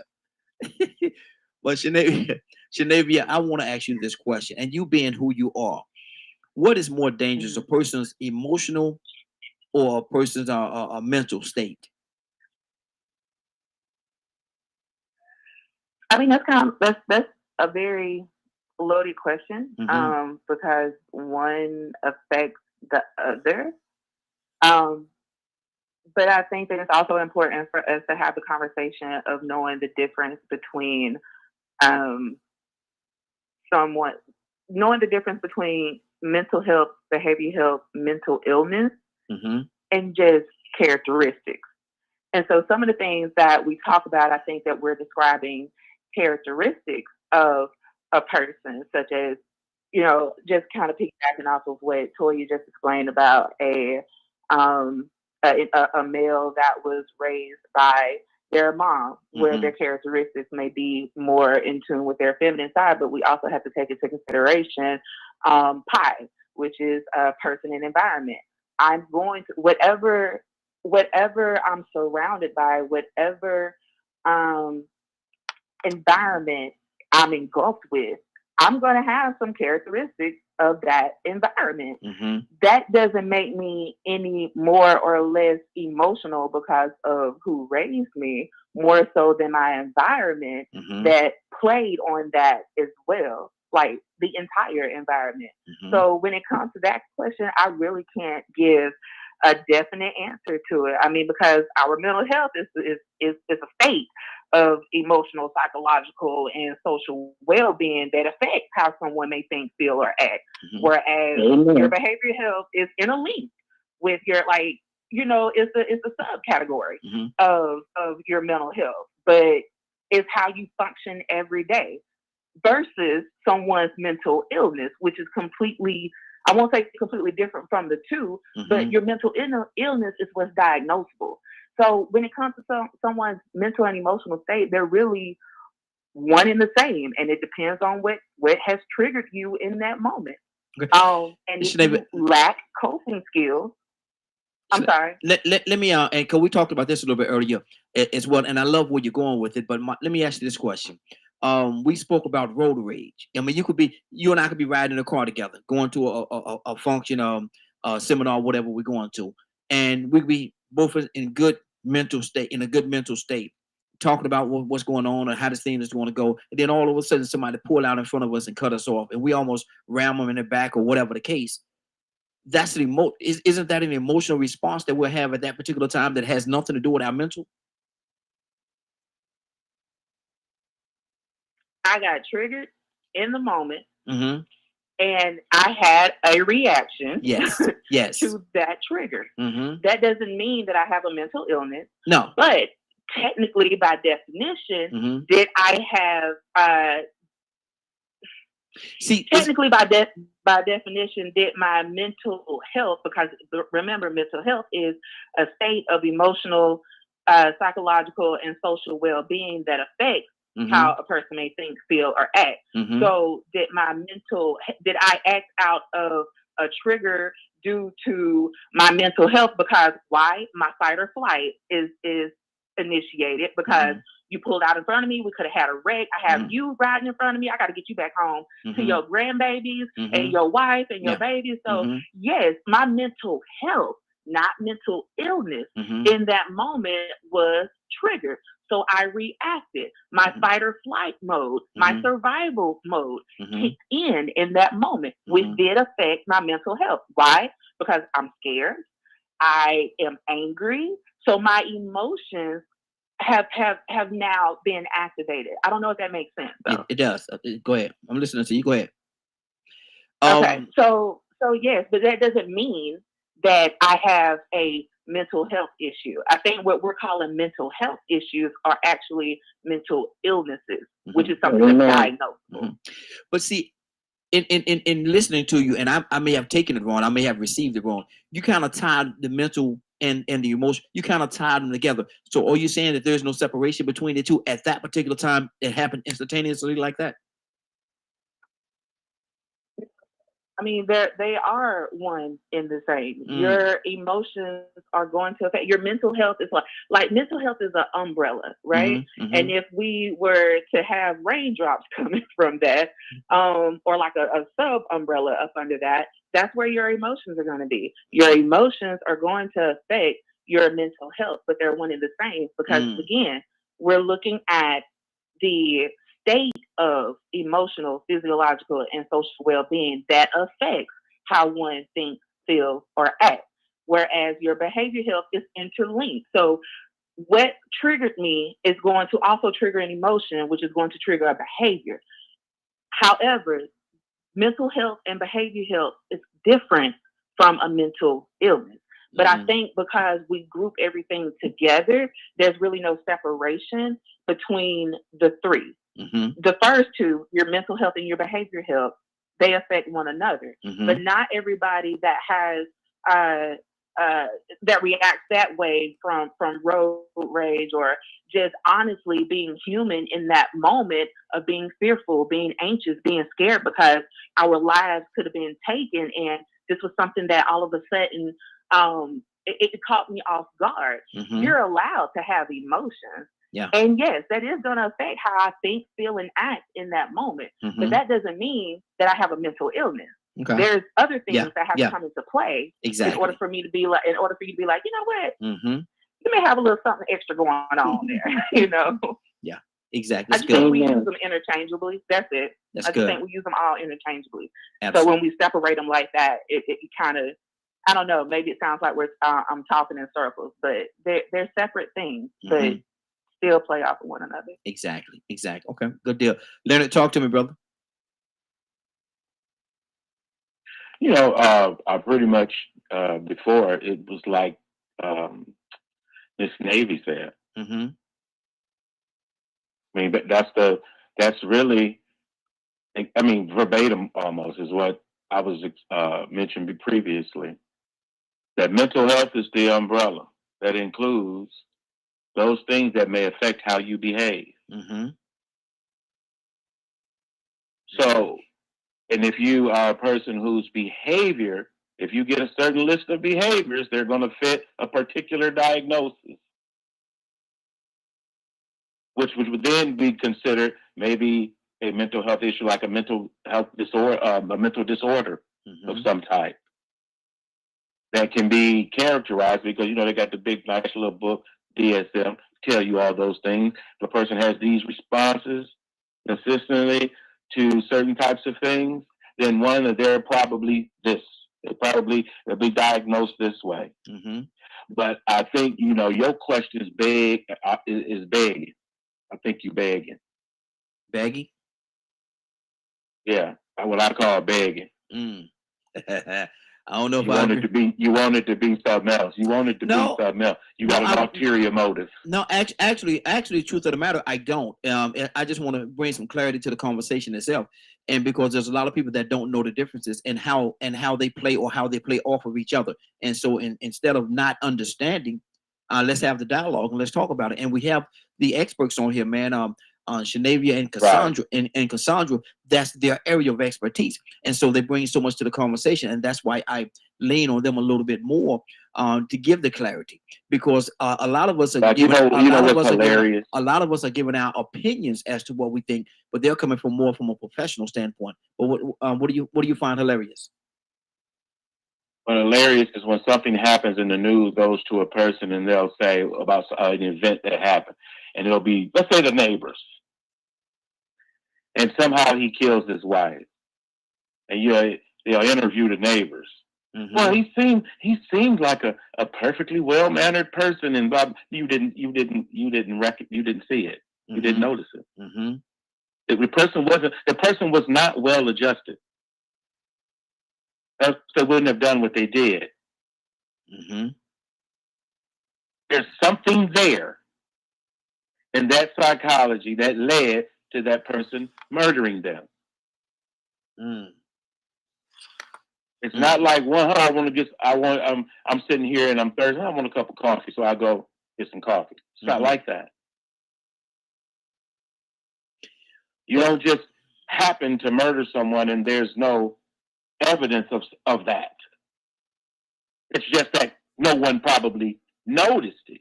But if the person living with them probably notices, like with domestic violence. Are we reaching? Leonard, are we reaching for straws and thinking that though? Are we reaching for straws? Yeah, that's what I meant by begging. No, about what you just said. About what you just said about it being there. If a man, and I'm just gonna use it this way, or a woman, however y'all use it interchangeably, how y'all want to. But if a person is in a relationship, married with and they coming home with some flowers and roses and gifts for their loved one to surprise them, and they walk in the door and they're in a perfectly good, they think they're happy, they think everything is good, there's nothing going on in their mind, but they walk into that house and realize that, hold on, them ain't my pants. They walk through the house and walk toward the bedroom and realize there's some activities going on that don't include them. People have they call it crimes of passion. They react at that particular time. There's nothing going on in their mind. They think everything is fine. I'm going to surprise my loved one with these gifts and these roses that I bought for them. They're gonna love it so much. And then they walk into the house and something different is going on. There was nothing there. It's so funny. There was nothing there. Yeah. A little offshoot. Crimes of passion was created, in my opinion, for certain people to get away with murder. So you might want to ask somebody else about that whole crimes of passion thing. I don't believe in you're a great guy one day and then the next day you're a serial killer. Wow. Okay, let me go to somebody else. Dr. Val, what do you say to that? Because I know that if this person thinks that everything is fine and they're in this loving relationship, and they walk in the house with these gifts and they find out their significant other is partaking in something outside of them, they could react, in a very emotional way. Well, that's to say that's like the element of surprise. Yes. There are situations, and there are truly, unfortunately, that's the situation, I don't like to bring up my own personal situation, but um, I lived multiple years with a sociopath. They had no conscience, so they did things that, they had no conscience. So, unfortunately, you have to find out things the hard way. And if you have no conscience, that means you have no remorse and you have no guilt and you do anything. And I watched for multiple years a lot of damage things happen, and they had no remorse. They spent a lot of time in prison, and it was just a sad situation. But there was no clues. There was no anything. And so just to say, there are people out there that are very good at what they do, and they're very conniving and element of surprise. But I know myself personally, I had a situation where I loved someone so much, and I never had a murderous thought in my mind. But there came a time where I got so jealous. I said, "Oh my God, I see how someone can kill someone." And that scared me. It scared me because I'm like, "Oh my God, that feeling to want to kill somebody really came upon me." Murderous thoughts. Wow. Because I was so hurt. And you're not a violent person. And I'm not a violent person, nowhere near violent. I don't even kill bugs. I take them outside and let them free. I still do that. But that whatever rage or anger or hurt, I said, "Oh my God, I could really get a weapon and shoot them because that hurt me so." And I said, "Oh, now I see." It's like, now I see what could make a person kill someone. And so that's when I came to the understanding of, I see now how people could do it. But I didn't, but I could see it. And then also when people want to kill themselves, that's another one. When people want to, because they're tired, you get to so depressed, and we don't know what we will do until we get into a state of mind where, my God, how people want to, we won't know until it happens to you. We don't know how people get to where they are until it happens to you. So how will we know until you cross that bridge? You won't know it until it happens to you. Exactly. We're gonna go in this order right here. We're gonna go Badger, Cassandra, Toya with a T, and then we're gonna go back to Navy, and we're gonna circle our way back around from that point. So Badger, what's on your heart, brother? So grateful that Navy called in because she was able to put into words what I was struggling to. And I've had this conversation with a couple of people of why, like, just in our society, why they teach certain groups of people these kinds of concepts and not everybody.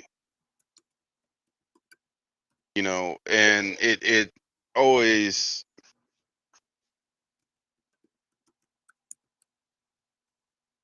kind of like made me look at things in a very different light,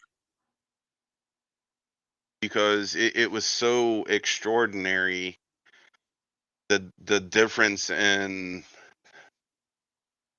what I guess I could say teachings. And I'm not just talking about cultural, so I'm leaving my native out to the side. So and it's such it was so enlightening to me, because like I mentioned earlier, there are so many people that deal with things similar to what I do, that we're taught how to acknowledge other people's emotions. We're taught how to pick up on things, how to read on things. But on the same hand, all of the social skills and how to deal with things seems so opposite of how other people are taught things. So it's these kinds of conversations fascinate me to hear so many different things because I personally feel like I'm on the outside looking in Why so? because it's so interesting. Mm-hmm.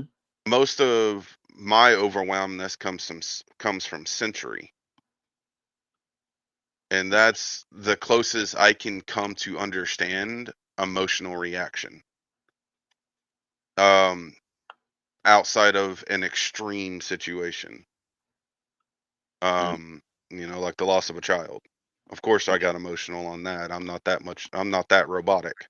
Mm-hmm. But I got to a point where I just became numb. So it's to hear how emotions can affect people to the degree that it does. I had to learn so much about it to understand how to socialize with people.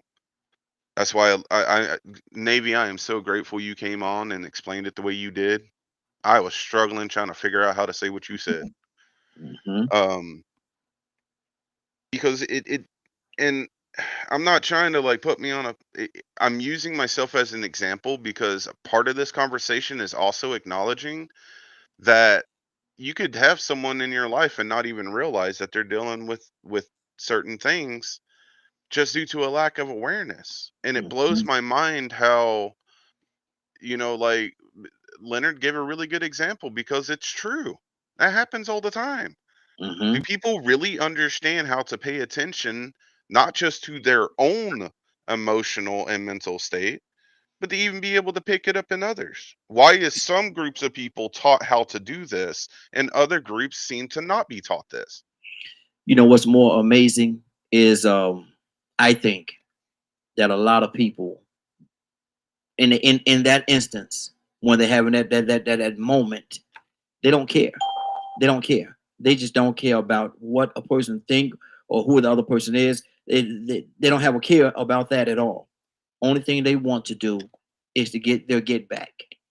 You So, did that to me. You treated me in this way, and like I said earlier, that meism kicks in, man. And if we could get away from that meism, I think we'll be able to handle situations better. question Mm-hmm. with what you just said. Mm-hmm. If Navy, uh, I'm I'm pretty sure Navy knows what ABA therapy is. Um, so she hopefully can go into better detail than I can. Mm-hmm.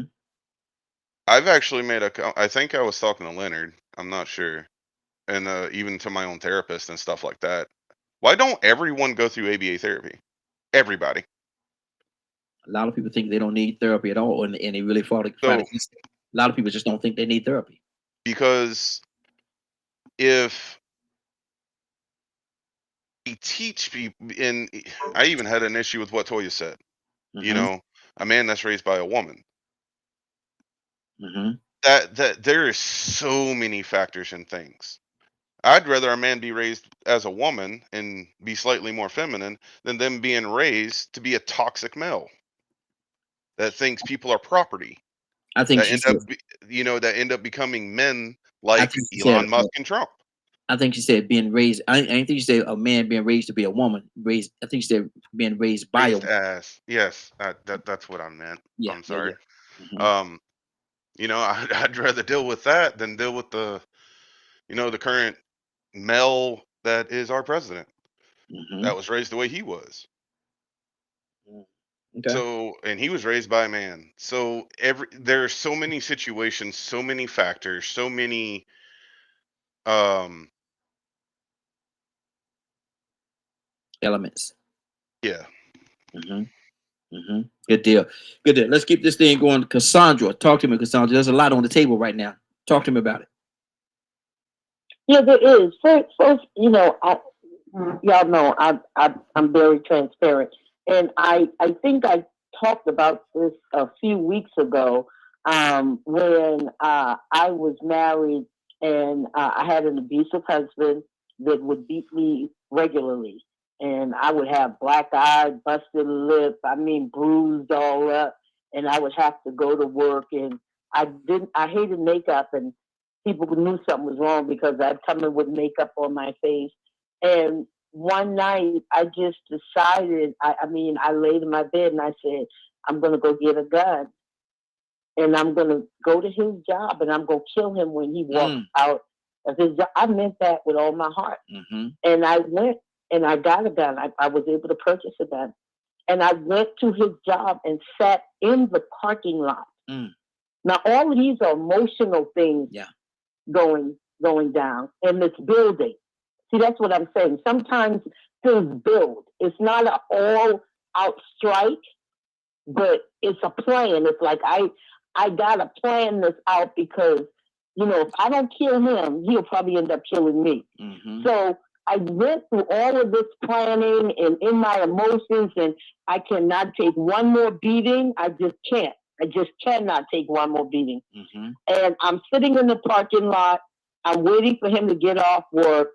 So I'm near his car, but I don't think he could see me. So when I'm sitting in the car, the Spirit of God, and I wasn't like no super saved person, but I knew that there was a presence that filled that car, and it was like, what are you doing? What are you doing? You have children. What are you doing? They will not have you in their life anymore. And I'm rationalizing something that was irrational, saying, I just can't take another beating. I will not take another beating. And when I tell you, as the Spirit of God began to deal with me, I just began to weep uncontrollably. And then after I was screaming and crying in my car, it was like, turn on your car and go home. Yeah. And that's what I did. Now, all of that, I said all of that to say this. These things, I wasn't mentally ill. These things were emotionally triggered, and it built and built till I got to the point where I was willing to kill someone because of the pain that I was feeling. Yeah, exactly. And that's why I say there is a difference. There definitely is a difference, because that was an emotional thing. Mentally, I don't know as much, but I know it was definitely your emotions that kicked in. They really kicked in, and at that particular time, you had a mission. You had placed a mission before yourself. Toya, with a T, talk to me. Navy coming to you next. Then, voila! Yeah, well, again, it's like I said, if you cannot be violent, but if you catch somebody touching your kid, I bet you're gonna get violent. Bet you that. Oh yeah. It's very fair emotions from wanting to do harm to that person. If somebody come in your house and you there and they trying to hurt your family, I bet you gonna learn how to get violent. You could be not violent all that time you wanted to. But if somebody coming in your house, busting down the door, trying to do something to your family, I bet you're going to get violent. It has a lot to do with the mental capacity and emotional stage, but that still has to be trained. As a kid, we come out angry. We come out snatching stuff because we don't know how to process it, born in the sin. So a child might come out all fussy, and if they can't have their way, they go to wailing and swinging and hitting and all kind of stuff. And you have to train them, hey, when I take that from you, no, you don't get it. When I say no, I say no. You're not going to be able to get everything. You understand what I'm saying? There's a training that goes on with that mental and emotional level. You understand what I'm saying? I'm not trying to take anything away from any credentials, but my thing is this. We study psychology, but you're listening to someone who hasn't experienced it. So it's a piece of paper that determines the fact that they're a professional or not. But at the end of the day, when you understand how people operate, what difference do it make about a piece of paper that wants you to believe in the professional versus the person who doesn't have a piece of paper? You understand what I'm saying? It's a process of how you are raised, how you are trained to deal with things. Because as a child, that's what you do. You teach us how not to get upset when we can't have our way, how not to get upset if the girl or boy don't want us, how not to get upset if someone hit us tell the teacher, do this or do that. And oftentimes some of us are hit them back. Don't just let somebody hit on you. There are things, and I'm going to take it all the way back because I said this yesterday. Man's word is cool, but God's word is higher. And there's a reason why he told us do not commit one of them 10 commandments, man. Because when you break one of them 10 commandments, you're going to get emotional. And so I don't care who you are. You're going to get emotional when someone causes a crime against you, especially if it has something to do with one of those 10 commandments. Lying, cheating, stealing, bearing false witness. You understand what I'm saying? So even though we found a way to put it in a professional form, even when it comes to psychology, that's still a part of a system. That's still a part of their system that they're sitting up here trying to tell us, oh, well, you move like this and you move like that. Nah, man, some people out here actually doing stuff they ain't got no business doing against somebody because they playing somebody. And I don't walk around, oh yeah, you know, I'm violent. I'm from Brooklyn. I'm born to fight. But David was minding his own business, playing with the sheeps. Moses was minding his own business, doing his thing, and he could not take how that centurion was treating somebody else. And because it sparked up something in him, he wound up unaliving that dude. David didn't want to, but listen, you come over here threatening my family, talking about what you're going to take, I will knock you down and chop your head off. So at the end of the day, I don't think it's about any kind of, a professional diagnosis. You're human. It's not about a professional diagnosis.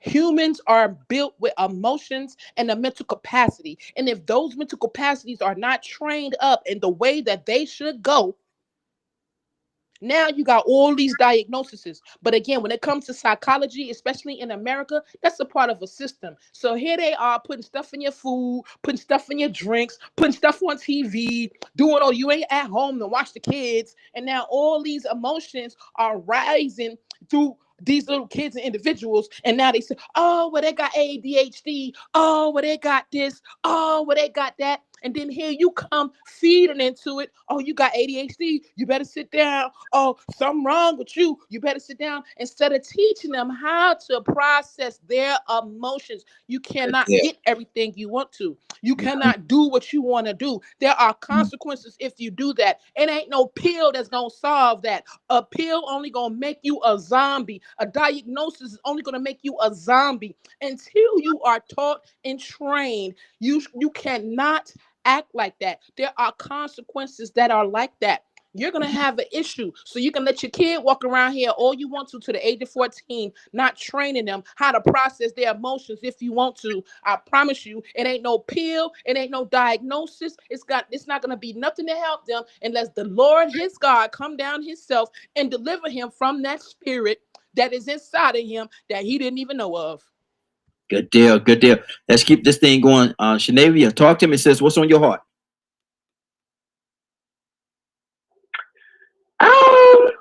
A few things. Come on. Let's talk about it. I appreciate everything that everyone has said. Like I said, it's good to be back, even if just for a moment. But I also want to make something, from my perspective, very clear about the profession and about the reality of the world that we live in, because the two are not always synonymous.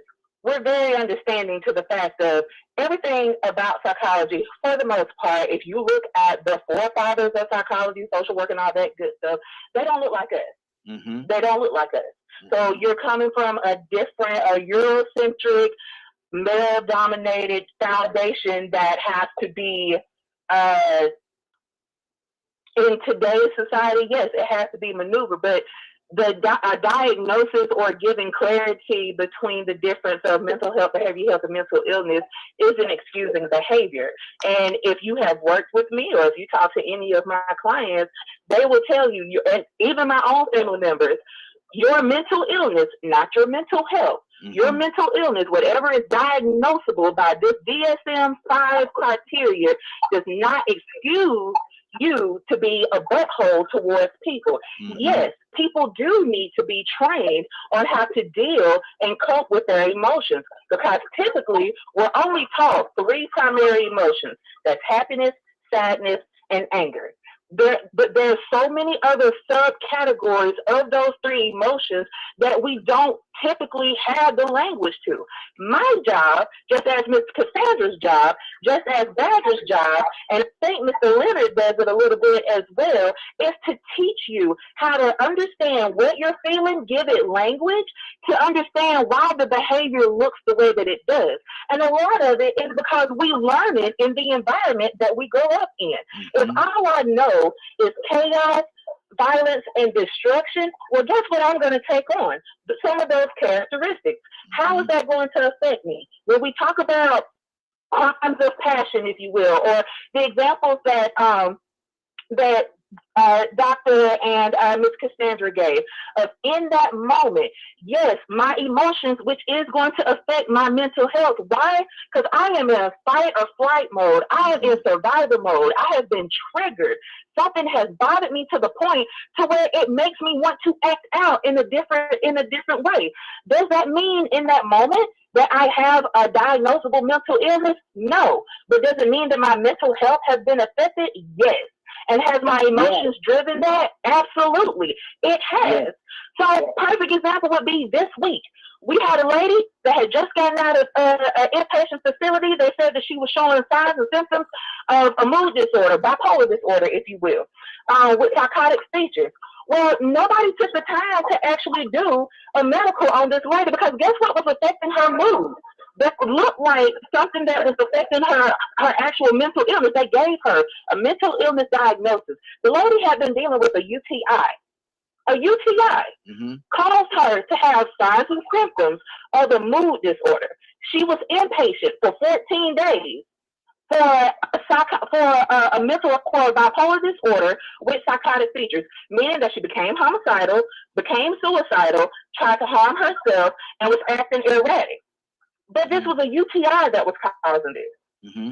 So we can't just, this is such a more complex conversation to have, and I greatly appreciate it, because we need to have more conversations like this.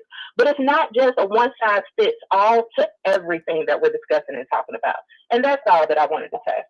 Now, see, Navy, you were just very unfair to us just then. You was very unfair to us. And I'm going to tell you why. You got so emotional in what you was talking about and the point that you was making. Navy, I don't know what no UTI is. What that is? Oh, a urinary tract infection. I know what it is. I know. 3 girls and a wife, and talk about he don't know what a UTI is. Listen, I know what it is. I was saying, yeah, you know, come on now. I was saying that for my listener. I swear. I know, but you Badger, come on now. You know I know what that is, Badger. I was just saying that for the listening audience. I gotta ask a question because some people say UTI, unlimited training institution. What is it? You know, they. Yeah, I mean, and most folks don't know the difference between mental illness and mental disability. Yeah, exactly. So I have to ask though. I'm the question asker. Y'all know how to do. Work with me a little bit. Just a little bit. Well, I'm sorry. Good morning, Raheem. Good morning, Glow. Good morning, young lady. How you doing this morning? I am doing awesome, Raheem. Look here. We asking a question. What is more dangerous? A person's emotional or a person's mental state? Wow, that's a great question. See, I get a good one. I got a good one every now and then. I got a good one off every now and then. Now, Willow, you know, come on now. Yeah. One activates the other, and we haven't really determined which one activates the other. Because your mental state, your emotional state, both are ruled by what you are allowing to control it. So yeah, I mean, and it's different for everybody. I mean, everybody have given awesome examples and been transparent of their experiences and everything. Because the quiet person who you thought was so quiet, if they have been touched painfully by an emotional tragedy or circumstance in their life, you wouldn't have never believed that they were able to do what they did. And then people would say that, oh, now they're mental. No, none of that affects, none of that is a diagnosis for either one of them. It just depends on the individual and the Mhm. person. You Mhm. know, now as I have grown and matured, I have allowed myself to control certain things. I'm Mhm. still in the process. I'm still working, Yeah. but so far I'm doing pretty good on how I handle anxiety, how I handle tragedy, I handle death, how I Mhm. handle so many other things. But Mhm. it's how you deal with how you grow. That's why the Bible says that it's so important that be ye transformed by the renewing of your mind, and Mhm. then your emotion, how you are aligned. And watch this, because the Bible says that a house that divided does not stand. So that Mhm. means within yourself, an individual, your mind should be aligned with your emotion. So Yes. yeah, they work together, Mhm. Raheem. They work together. That means if they're not together, then you will fall. Mhm. So yeah, Raheem, people are giving awesome reasonings on why certain things happen, how things are by your choices, Mhm. what choices that you make in this life, and then what happens. And then again, sometimes it ain't even your choices. Yeah. Because I was listening to Miss Cassandra, and I tell you, she was a strong man. She was Mhm. strong woman. But she had got to a point where enough was enough. Mhm. Enough was enough. And that's what we get sometimes. We get people think that what they do to us, that it's okay because we allow it. But when we get tired, if we had to just stop it in the beginning, it wouldn't have got to that point. Mhm. Man, I'm gonna hang you on a tree. Yeah. I'm just Wow. saying what I'm saying. Mhm. And that's what's on my heart right Good deal. Dr. Val, you said you had a question?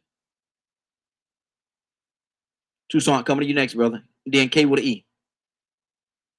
Yeah, I just, I know we talk about our own personal, but I look at in our society, and I know it's all over, the police department. Do they ever take in consideration those beatings and those things, starting way back with Rodney King, when they do those, beatings and things, what they do, don't they check their mental state and their emotional state when they cause these, you know, certain ways they treat people, and they're still doing it. It's not like Mhm. it's going away. I've seen it even back in the day when I was young, in Bay Area, and it's just the mindset of them. That's always been is emotional, or they feel threatened by a black man, or they see and they automatically want to grab their taser or isn't that emotional and mental on your job? You feel threatened Mhm. because you see a group of black men hanging out. You think, oh, they're gangs, or they're going to cause me harm, or Mhm. isn't that a mental and emotional on your job, coming in with that automatic approach? And then, or they purposely do these things, like they had this one guy, they just were beating him in the jail, in the prison. They just Mhm. Mhm. purposely were just killed that man. That's, Mhm. don't they, is there any kind of, I don't know if you have anybody in your group that works with police department, or doing anybody coming up against that, any justice against that. Mhm.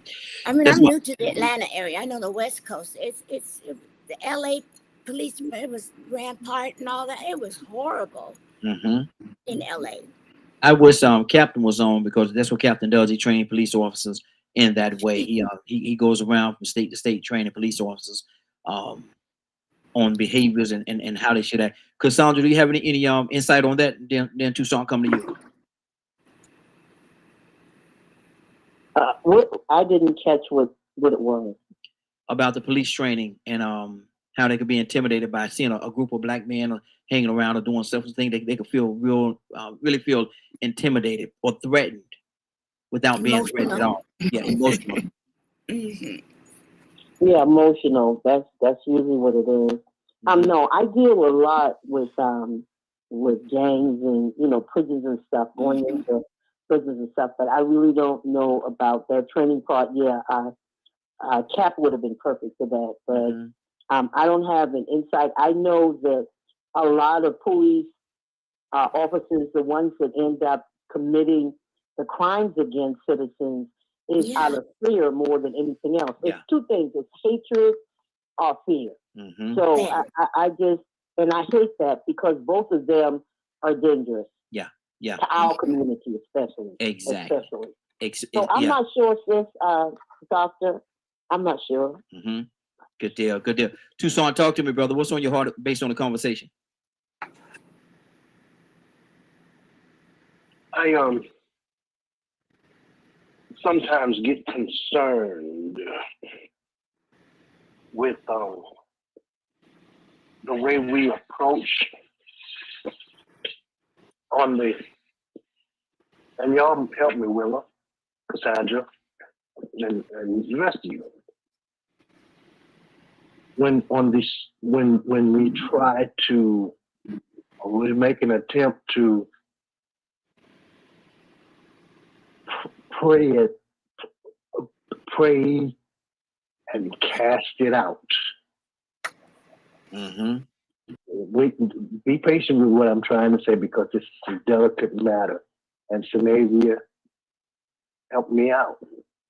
Because sometimes we feel as if all we have to do is bring them to the altar.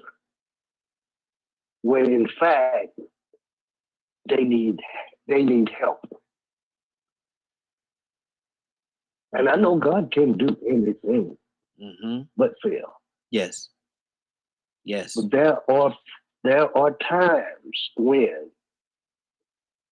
you need to take that person to the help, the professional help.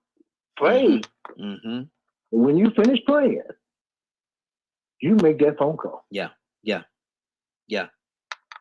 Now, some may not agree with that because there are some people, unfortunately or fortunately, that, we got super spiritual people. And I'm a firm believer that God can touch, heal, set free, and deliver. But why would I be sick and not go to the doctor? Now, y'all help me with that. All right, brother. I can't help you. Does that even make sense? It makes perfect sense. And I can't help you with that one. If I get sick, I'm going to the doctor. Hey, doc, look at here. Something ain't right. Something ain't right over here. Something ain't right over here. But what about? What I'm saying is, what about the mental state when it comes to the mental state of a person?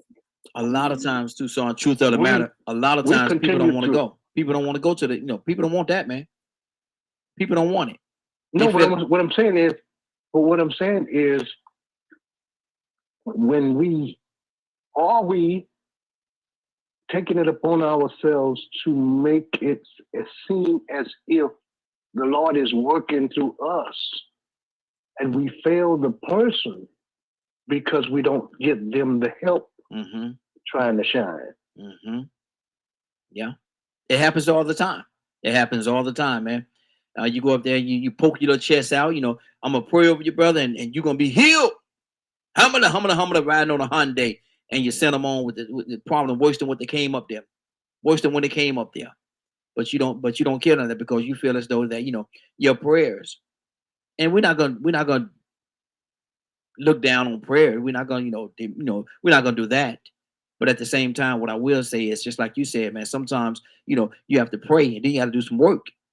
You got to go talk to somebody, man. Hello. Yes. Raheem. Yes, sir. I want to give a special shout out to Bishop William L. Shields, pastor of Hopewell Missionary Baptist Church. Pop! Because our church now offers counseling. That's good. Because we have associate ministers that are licensed. That's good. That's good. So not only can you get your spiritual health in order, you can also come and get your mental health in order. That's good. That's good. Amen. That's good. And that's needed. That's needed. Get the one-stop shop. One-stop shop. Yeah. There you go. That's what I mean. Because we fail in the full mankind. dealing with the spirit and the flesh. Because we deal with the spirit. Yeah. With the flesh, we don't consider in our ministries. It's dying. So thank you, Leonard. Yeah. That's exactly what I'm talking about. Good deal. Dr. Val, you want to say something? Yeah, that's the organization I work with. We have the Mother Daughter Faith Trust Fund. Dr. Fletcher is a Christian clinical psychologist. So that's what we deal with. First and foremost is the toxic relationship. She's 25 years, 2 PhDs, a Christian clinical psychologist, and that's what we're healing mentally first. And coming with the Christian standpoint as well. So that's what she does, and that's where we have the matriarch community. So we're healing with the family. And then with my cousin, his situation, he spent the rest of his life in a mental institution in Napa Valley, California. Nobody went to him with the spiritual aspect at all. No one. So he stayed pure mental institute. So there's your answer. So it's case by case. Exactly. K with an E. Good morning, young lady. How you doing? Good morning. Finding you all. Hey, doing well. What do you think about what we're talking about? And Pete, Brother Pete, coming to you next. What do you think about what we're talking about right now? What is the difference? Is there a difference between, or which one is more dangerous? A person's mental or their emotional state? You know, they go together, believe it or not. Because your emotional state causes the mental. So your emotional state is disturbed, and how your mental kick in because you emotionally and you're upset. And I heard Annie say she had been so upset she understand why people be like how people just kill people because they so upset because she's been like there. She's been there before, like, oh, I could just kill that person. To say it and feel it is different things. Your mental state, you're gonna do it. Your emotional state, you're gonna feel it. So when you get your emotions and it takes over you, it takes over your mental state. You done something because you was emotional. And you done it because of the emotions. Other than that, you would have never done that. That's on thought. So they go in hand. And I done been to the point where I just start praying and talking to God. Lord, take care of these people because my flesh can't do it. I'm gonna be in jail and they're gonna be hurt. And I'll be hurt. Yeah. But you know, there's other ways to kill a person. You don't have to physically kill them. You can mentally kill a person. Exactly. They say the tongue is sharp as it's sharp. It's really sharp. And Very it can kill a sharp. person. Exactly. And you can say something to make somebody want to go kill themselves. Wow. Just like you killed them. You said it. So your emotions could take you there. It could take you up a roller coaster or it could take you down for a smooth ride. Depends on your walk and your faith. Yeah. That's good. 508-924-3521. 508-924-3521. Oh, let me revisit something. Toya with a T, you there? Yes, sir. Toya, the day is supposed to be the day that y'all do y'all dress off. Did you get your outfit together? You know, I wouldn't think about no dress off. I'm in South Carolina. I'm in North Carolina, honey. I forgot all about a dress off. My clothes is at home. Oh, okay. And I didn't even bring none of the pieces that I bought. I bought all my little business stuff. Okay. All right. K with an E. I know you got your stuff together, don't you? You know what? Ain't that just horrible for me to say? I did put an outfit together. I actually did put an outfit together, but I don't know. We weren't supposed to buy it, right? Supposed to take pictures, right? Yeah. Just take pictures of it. Don't want you to spend no money. Yeah, we're supposed to just take pictures of it. Okay. So, Where's it at? What I'm supposed to do? Send it to you? Yeah, send it to me. Let me look at your outfit, and we're gonna extend it till next week. Because a lot of people, K with E, they didn't get the outfit together yet, so they forgot. Oh man, I got time to get another outfit together. Yeah, go ahead, get you another one. Yeah. There you go. But in the meantime, let's keep this here going. I wanted to make sure that I I addressed that too. I addressed it earlier, but I wanted to, because I had everybody here, I wanted to go ahead on and address it again. Brother Pete, good morning, sir. How you doing this morning? Doing good. How you doing, sir? The DKM radio panel, listening audience, social media, and the ladies are looking wonderful, as we know they always are. We can Come see on. you. We're talking about the spirit and the mind. So in the mind, I see both of you looking like you naturally was created. Lovely. Uh-oh. Oh, pimp. Oh, pimp right there, boy. That's old pimp talk right there. Which one is more? Just adoration and praise, appreciation and love, like it's supposed to be. Look here. We gotta let our women know we love them. We see them, we thank God for them, Yes. and we love you. Love you, babies. You matter. You're valuable to us. Yeah. Pimp daddy, love you, baby. Raheem, Yeah. to my big brother, I'm gonna put him on blast. Uh-oh. Come on, Leonard. If you ladies want to get that type of adoration every day, y'all better go to the brother TikTok. Look at He's smooth with it. He's smooth. He's smooth like silk, baby. Smooth. Yeah, What are baby. you trying to mimic? Smooth like silk, baby. Yeah.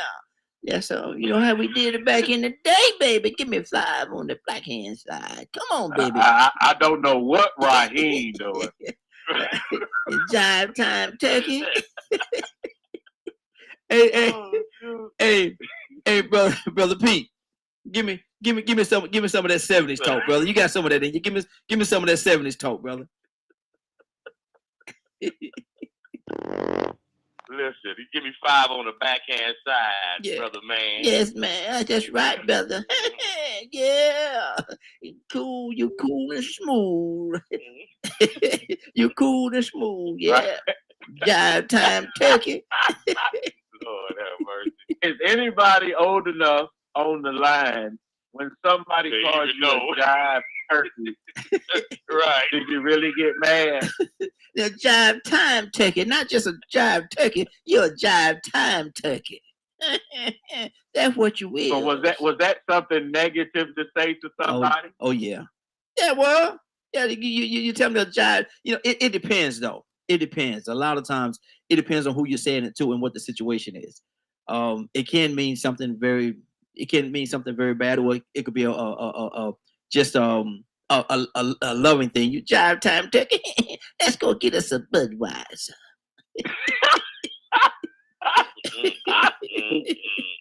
or a Coke 45, like Billy D. Coke 45. Anyway, y'all done took me all the way off my course. Anyway, never would have got that gig with that voice, Raheem. huh? Yeah, baby. You got to understand who you're listening to, you see. Don't do Billy D like that. Don't do it like that. Oh, you want to sound just like the boy in the wheelchair in Boys in the Hood, the one that was Wow. No, boy, look at you sound like. okay. Kay don't send me no pictures too. Kay sent me no pictures. She's serious now. Kay don't send me some pictures. All right. But look at here. I sure did, and I'm about to send you the other pair too.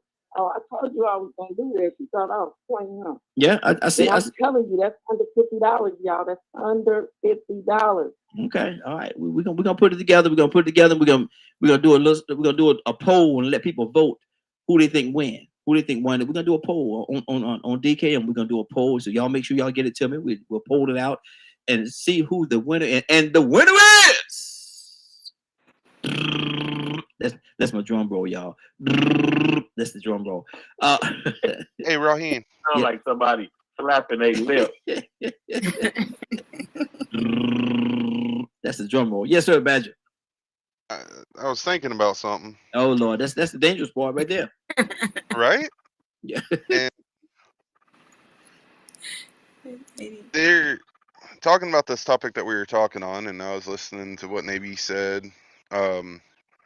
Leonard and Toussaint and things of that nature. I feel that there's a lot of times where people think, and this is something I think those of us that work hard to be a servant of God, Mm-hmm. be careful. Yeah. Yeah. Of because are you expecting a person to be healed in your perception Mm. and how you view it, or them being healed and learning how that they're different is a blessing? Mm-hmm. Those are two different hills. Mm-hmm. Different hills. And a lot of times I think folks do come from a personal standpoint and won't acknowledge it nor accept that they do because of their own emotional and mental state. Good deal. It all ties in together. So i- i- when every time I hear Cassandra and Navy speak on these types of topics, it's brought up a lot of times. And then there's always people that bring in that other aspect. Mm-hmm. So I feel that we need to make sure we're being accountable and responsible to those that aren't where some of us are. It's good. That's good. Good point. Good point. Now we're about to change the topic for a little bit. And Cassandra Alexander Green, I'm gonna start it off with you. Are you there? Yes. Okay. Cassandra, not individually, but as a whole, do we really show love and appreciation for each other? I think we do. Not as a whole, yes, I think we do. I think there's a small group that don't, but I think we you know what? Some people, they can't say it, Mm-hmm. but they can show it. Mm-hmm. Have you met people like that? Yeah. They might not say, I appreciate you or I love you, but their love language is showing. Mm-hmm. They'll do something, you know, for you, rather than say, you know, hey sis, I appreciate you, or hey brother, I love you. You know, they'd rather do something for you. So but I believe for the most part, we don't mind showing each other that we care for them. Can I say something mushy? Oh Lord. Oh, go ahead and get mushy. No, and this is just an observation. I think that human beings can be some of the kindest people, just as a whole, that you ever want to meet. I'm talking white, black, Hispanic, because of what I do. Observing people is what I do every day. I don't care where I'm at. I'm always observing people's behavior, and even our youngest guys, our youngest babies. When I'm talking about young men, when like I'm going in the store or I'm, you know, whatever, they'll like open the door and you know, they'll say, "Mama, you want me to pump that gas?" Or you know, something. Yeah. And I'm not looking for anything. I'm talking. They'll be in their car. I'm in my car. They say, "Mama, you look so nice today. You want me to pump that gas for you?"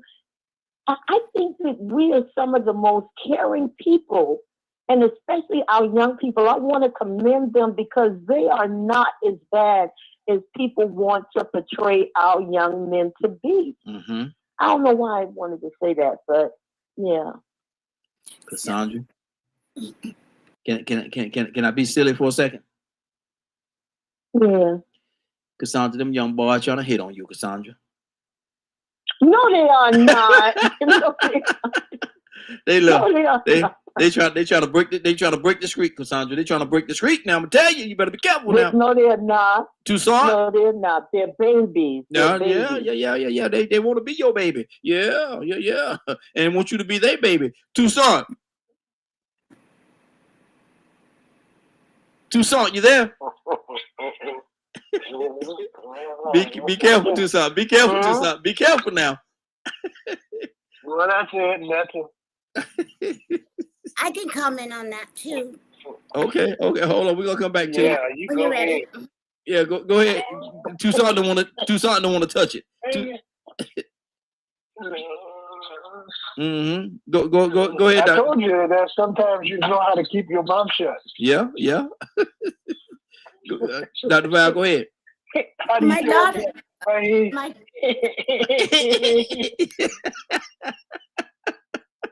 Yes, sir. Yes, sir. Baby, you ain't gotta pump that gas. Big Daddy pumping for you, baby. Get on in the car where it's warm, man. Go ahead, Dr. Go. yeah, I'm being silly. Go ahead, Dr. Val. Go ahead. yeah, my daughter had moved out to the south before I did. She had been Mhm. out here 5 years or so, 4 years before I came out. I came to visit. Anyway, so she had been out here. So she was telling me when I first got out here, she goes, Mom, even the thugs or the criminals, even they're kind, even they're nice. That's what she said. The first thing she said to me, they're kind. She goes, because they say, yes, ma'am, no, ma'am, yes. And she goes, but she knew that they, because she always lived in the lowest, least expensive areas, which is usually, and she don't mind living in the areas like that. So she was like, yeah, Mom, even the criminals are kind. That's what she said. Setting that hook. Kind. Taking that, put that bait on that, and Leonard, they casting the hook in the pod. They trying to Leonard, come on now. I'm just From the listening. West Coast too. We grew up on the West Coast, but she came out first. And you talk, Thank you, Leonard. and you talk about, she like to grow up. You basically what I'm hearing you say, she like to be in the hood a little bit, because it's more cost effective to live in the hood. Yeah. And so She like to pay less rent. when you're living in the hood, you got to understand there's some hood mentalities that go along with that, and before you know it, you set up that hookers in your mouth. Leonard. But now she's looking at the school district because her children are older. So now Right. she moved out to the school district. So because she wants better education. Stop it. Hey, I know a lot about the hood now. Hey, I'm right there. I'm right. Hey, I know about the hood now. Hey, I've experienced the hood before. Sometimes the hood is very safe. Yeah. That's what she said. Yeah. I got your back. I got your back, buddy. Don't worry about it. I got your back. Yeah. Anyway, let me see. I don't know about that guy. You don't go. Hey, you can trust people. You can trust some people in the hood. Some people you can't. I'm just saying. You gotta know. You gotta know. I want to play this clip based on what Cassandra just said. I pulled this clip up and I want to play it for us. And hold on, let me get it set. In the meantime, while we're getting this thing set, Leonard, talk to me, brother. Well, I enjoy what people was talking about today. And I just to let people know, I've been in therapy for 18 years. So it is definitely an experience that a lot of people need to look at from a different perspective. Yeah. Most of you have this as part of your insurance plan. Go in for an appointment just for a balance check. Yeah. Good deal. Everybody don't need therapy, but it helps for people to find out if it will benefit you. Yeah. I agree. And also, if you're doing things in the community and talking to anyone or presentations, definitely present some resources for them.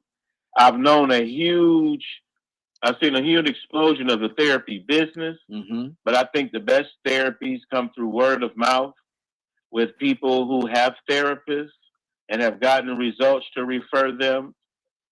I went through about 3 of them. Yeah. At first. And the last therapist, I've had her for pretty much that duration of those 18 years. See, and basically what it is, because just make sure all your apples lining up. Sometimes you just got to go make sure your apples lining up. Yeah. It might be a couple of apples, might be an apple or two and that's not lined up with the rest of the apples, and you want to push them on up to the line and get it in unison. Go ahead, Leonard. And see, me and Badger have something in common, which we relate to each other much easier. Because I can be assumed to be very non-emotional about certain things. And so I have to make sure a lot that I don't rationalize myself into doing something horrible. You know, a lot of people say they don't want to claim accountability for it. But it takes a lot of practice to be able not to act on your emotions. Good deal. Let me play this clip real quick, Leonard. And this is based on something that Cassandra said. She said a lot of times, excuse me. She said a lot of times people don't say that they care for you, or don't say that they love you, or whatever the case. They show you. And this is a clip I'm going to play courtesy of the movie Fences. And I know a lot of y'all have actually seen that movie, powerful movie with Denzel. I do not own any rights to this movie, but I definitely want to play it for you. And y'all tell me what you think about it. And we'll make a comment on it on the other side. Watch this clip. Can I ask you a question? The hell you got to ask me, Mr. Stawicki, the one you got the questions for. How come you ain't never liked me? Like you? Who the hell said I got to like you? What law is there say I got to like you? Want to stand up in front of my face and ask a damn fool-ass question like that? Talking about liking somebody. Come here, boy, when I talk to you. Straighten up, goddammit. I asked you a question. What law is there say I got to like you? None. All right, then. Don't you eat every day? Answer me when I talk to you. Don't you eat every day? Yeah. Nigga, as long as you in my house, you put a sir on the end of it when you talk to me. Yes, sir. You eat every day. Yes, sir. Got a roof over your head. Yes, sir. Got clothes on your back. Yes, sir. Why you think that is? Because of you? Hell, I know it's because of me. But why do you think that is? Because you like me? Like you. I go out of here every morning. I bust my butt putting up with them crackers every day because I like you. You're about the biggest fool I ever saw. It's my job. It's my responsibility. A man is supposed to take care of his family. You live in my house, fill your belly with my food, put your behind on my bed because you're my son. Because I like you, because it's my duty to take care of you. I owe a responsibility to you. Now, let's get this straight right here and now before I go along any further. I ain't got to like you. Mr. Rand don't give me my money come payday because he like me. He give it to me because he owe me. Now, I don't give you everything I got to give you. I give you your life. Me and your mama worked that out between us, and liking your black ass wasn't part of the bargain. Now, don't you go through life worrying about whether somebody like you or not. You best be making sure they're doing right by you. You understand what I'm saying? Yes, sir. Then get the hell out of my face and get on down to that A&P.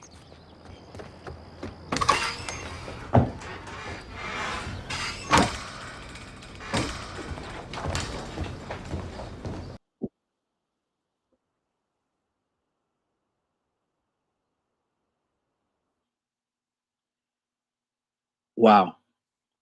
Some strong language. And I apologize for the language for people that don't like that type of language. But Dr. Val, was it real? Yes, that's it's real. Yeah, that's the truth. The truth is real. And see, and that's to Cassandra's point. She said that a lot of times, see, he didn't tell his son that he liked him or that he loved him. He said the things that I do for you should be evidence. The evidence. Should be evidence. Wow, good deal. Cassandra, back to you. What did you feel about? I know I don't know if you saw it or not, but you heard what was going on, and I'm sure you've seen the movie. Did that go to your point, Cassandra? Yeah, very much so, because you know, I was raised by my grandmother because my mother died very young. So I was the oldest of 5 children. I was 12 when my mother died. So I had to become like mother. And my grandmother was a very hard person. I mean, she was no frills, no nothing. Just hard. She was hard on us. And I remember the first time she ever hugged me is when I was laying in the military hospital, Fort Jackson in Columbia, South Carolina. And I was gravely ill. And she came in the room and she hugged me. But I was like in shock because she'd never hugged me before. And then when I was 37, I said, I just needed to know. I was like, well, why didn't you ever tell us you loved us? Why didn't you ever hug us? And she said exactly what Denzel said. She never said she loved me, but she said the exact words, because many people equate if I'm feeding you, clothing you, and it may be just they don't know how to do it, but I just needed one time for her to say, I love you, or to just hug. But that wasn't her way. So I think sometimes it's a cultural thing. But yeah, it speaks to exactly, what I meant. Absolutely. Tucson, what did you hear in that clip?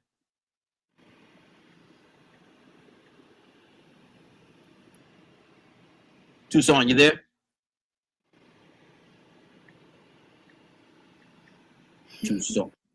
Tucson, wake up and go to sleep. Wake up and go to sleep.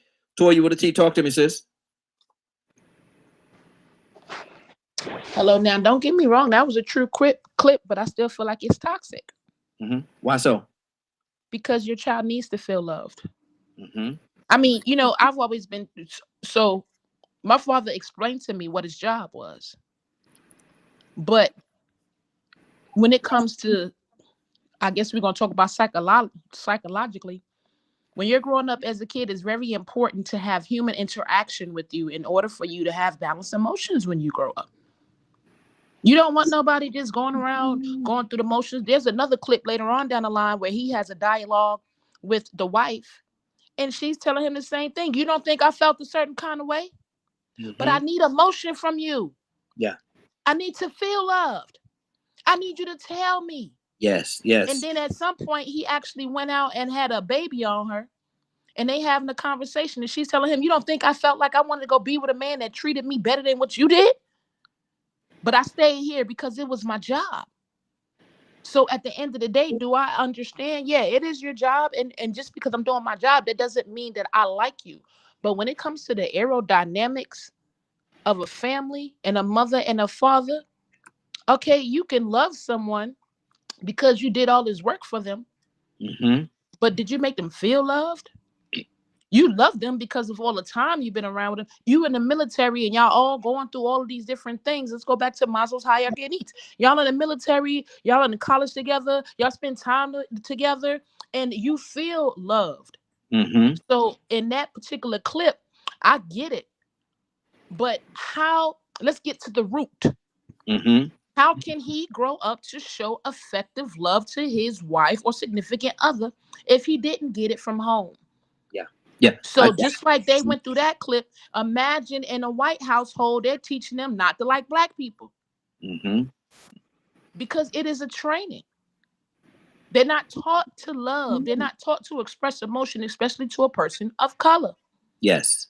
So when it comes to the aerodynamics of in a household, especially when it's between kids and parents, for me, I think it's very vital for you to tell your child that you love them, for you to put your hands on them and hug them and kiss them and make them feel loved along with doing your job. Same thing as a manager. I don't have to like you, but I need to show you that I care. I need to show you that I have empathy. I have to show you that you are wanted. I have to show you that you are accepted, because if not, when you grow up, you're going to go into the same toxicity in a relationship. Yeah.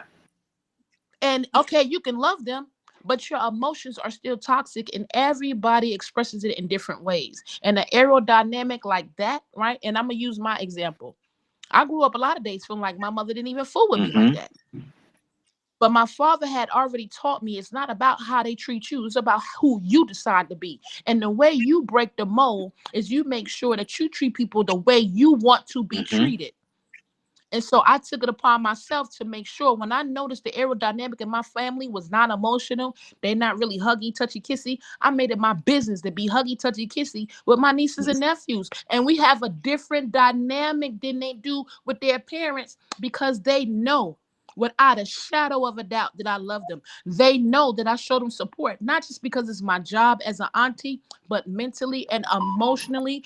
I've always let them know and feel loved and see love. And now when they interact in different relationships with their girlfriends, they understand how to give it back. When they call me and I tell them, hey, listen, you're dealing with a girl. This is what we want. We want to be this. We want to be that. Because sometimes that toxic environment that they grew up in, it can continue on. And if nobody feels love, they're not going to know how to produce love. You can't give what you ain't got. Exactly. That's true too. That's true too. But some people, truth of the matter, I hate to say it like this, but some people just don't have it in them. So, like I said, I spoke about the young lady that was gonna break up with this fellow friend of mine. She's gonna break up with him and everything. And she and I had a conversation, and she said that he's not loving her the way that she wants to be loved.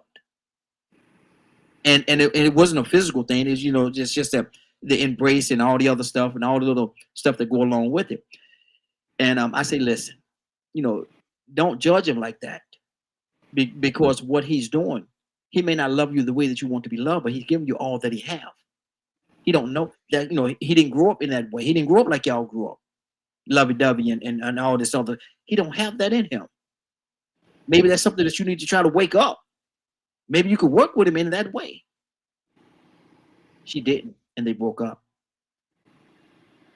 Tucson, talk to me. Yes. So I like that scene. That's one of my favorite scenes because it shows the type of love a father has for his son. Is it enough though, Tucson? Is it enough? Though? What? Is it enough? Is it enough? Yeah, because it's more than enough. Huh? It's more than enough. Because here's the thing. It's just go ahead. No, because like Toya said, to Toya's point, man, he's doing everything, providing, he's doing everything in that area. But what about the spiritual and the emotional and all the other stuff that ties in that's gonna make this young man the young man that he needs to grow to be? He's not giving him that. He's not giving him that. I don't have to tell you I love you. I show you every time I pay these bills, every time you sit at that table. Hold on, but give your son a break. Hold on, come here, boy. How you doing today? How was your day? Give him an embrace. Son, I love you, right?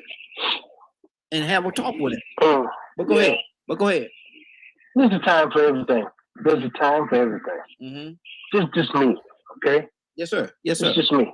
You know what I heard my son say? And I like to talk about this. I don't know if that's a statement that I like to make, but my son said, I never thought my daddy would do me like that. So go find your job. Over my truck, 2 tanks on the truck. Filled them both up and gave him some money in case he run out, come back with no job. Again and again. Love him. I'm talking about, man. I seen his friends and cousins and stuff hang out and get in trouble. I wasn't gonna have it. Love him. May not have. Yeah, I do. But I tell you what time. I'm gonna show you how much I love you. I took all his clothes out the closet and the drawer. Put him at the front door, son. You're gonna have to find somewhere to put that. My daughter love her. I just got one daughter. Daddy, I'm getting married. Oh, really? Well, I tell you what, I'm not gonna help you with it because I'm not gonna help nobody bring you down. I'm not gonna do it. Love you, but if that's what direction you going, you're gonna have to do that by yourself because I ain't gonna spend one dime on it. Stop speaking to me for 3 months. God almighty. Did she get married? It is what it is. No, that is right. Okay. There's a such thing as a tough love unexpressively. that's necessary because we got children that can't handle nothing. Yeah. Oh, baby, I love you. Know I love you, Mama. Well, I'm gonna just go ahead and take you to the store and make everything all right. Is that the type of love we're talking about? No. Well, now they got problems that you don't know how to handle. Exactly. They talk to you any kind of way. They talk to their teachers any kind of way. Just crooked. And you love them by buying them stuff they don't need. Wow. Good deal. So, that depends on the environment you want your kids to head into. Because I look at my son now and the way that he treats his children, man, we talking about something. Okay. All right. Good deal. Good deal. I'm trying to figure out. Yeah, go ahead, Raheem, because you know I keep talking. Yeah. Sometimes you will too. Sometimes you will, brother. But Leonard, what did you hear in that clip, brother? What did you hear? What did you see? And how do you stand on it? And I loved it. The movie is excellent anyway. Oh yeah, it's absolutely. August Wilson. So I think it was powerful, and I think it was appropriate. And did the young man say, he asked the question, right? Do you like me? Yeah. Why don't you like me? Yeah, why don't you like me? That was the question. Yes. So it was very appropriate. And it was the response was everything a little boy needs to hear. It's everything a young man needs to hear. Because see, them emotions gonna fail you. So you better know your role and your responsibility as a husband and a father.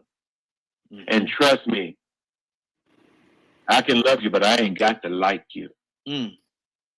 That's your child. A lot of folks in that situation right now. Yeah, I love you, but I don't like what you're doing. I don't like where you're going. I don't like who you're with. I raised you better than that. See, I'm not going to let something I made tell me what to do. And that's the problem. They got all these folks thinking they can walk into somebody else's house and set the rules. But let every man hear me clear. Come on. Get it together. Get it together. You want to learn how to be a man? You find you a man that's doing a great job and you learn from him. So go get it. I don't care where your daddy was or what you didn't have. If you still don't know, find some way to get it. Because a lot of these young brothers out here operating on a deficit because they're around here feeling like women. You said they feeling like women? Yes. They think somebody else ought to put food on their table and pay their bills and take care of their children while they running around here playing games.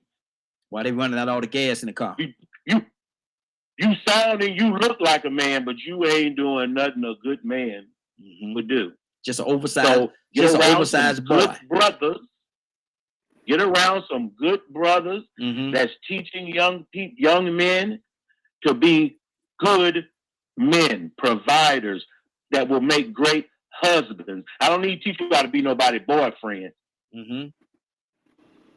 I need you to teach you how to be a husband. So we can go back and forth a lot, but that movie was excellent. How August Wilson writes his character.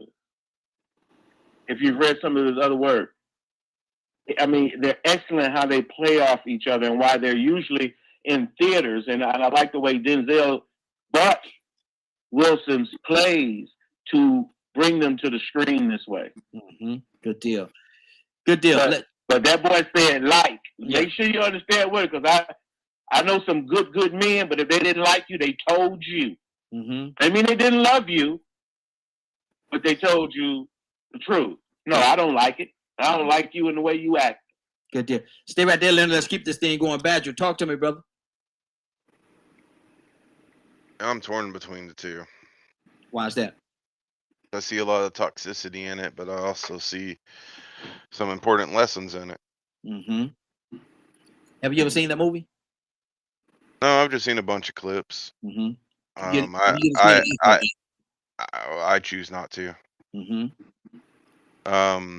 That's not one of the. I don't. I'm not a big fan of watching a lot of stuff like that. Mm-hmm. Because for me, a lot of what I see is toxic masculinity. Mm. You know, not really knowing how to deal with emotions. On whose side? The father or the son? Both. Mm.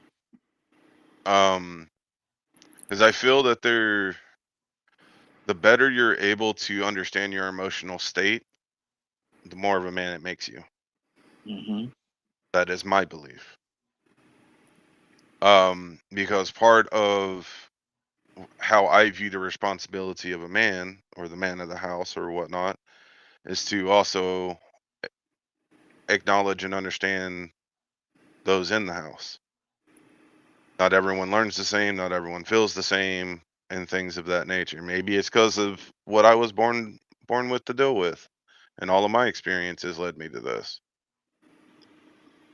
And I thank God for it, because the way my youngest son handles things versus how my older son learns things is very different. With my older son, there's times I have to be tough. With my younger son, that's not always the case because of how it affects him. So I don't love them any different. I love them the same. I will disagree with their behavior. Mm-hmm. There are behaviors that I will tell them that I don't like. And that's where I also agree with some of what Leonard was saying.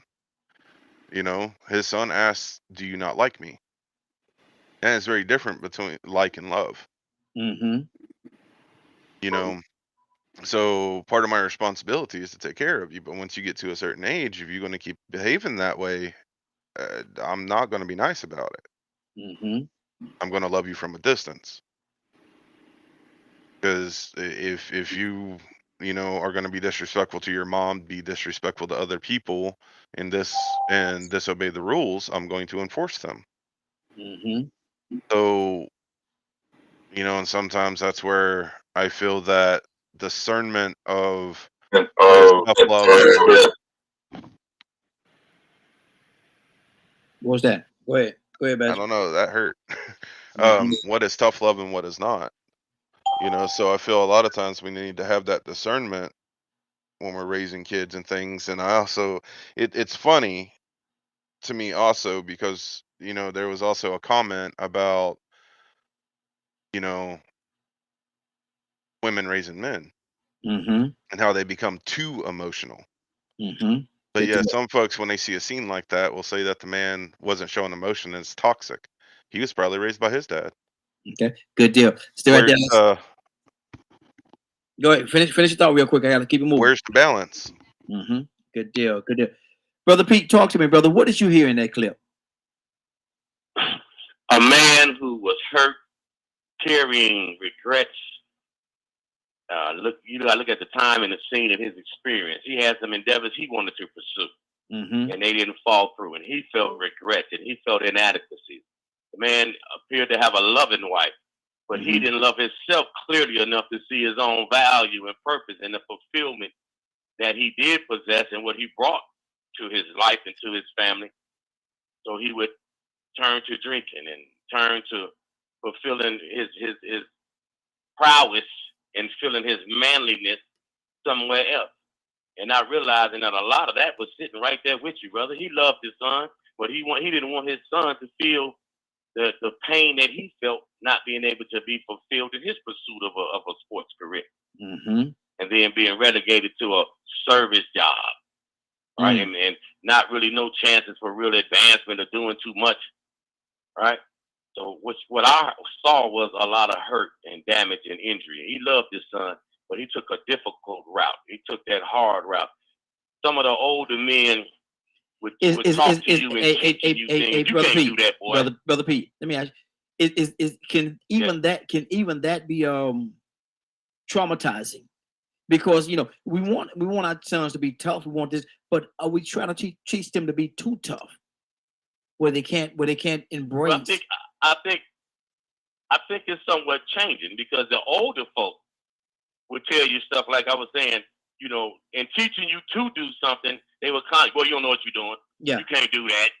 Stuff, but they really trying to teach you how to do it, right? Like you have a hostile interaction with them.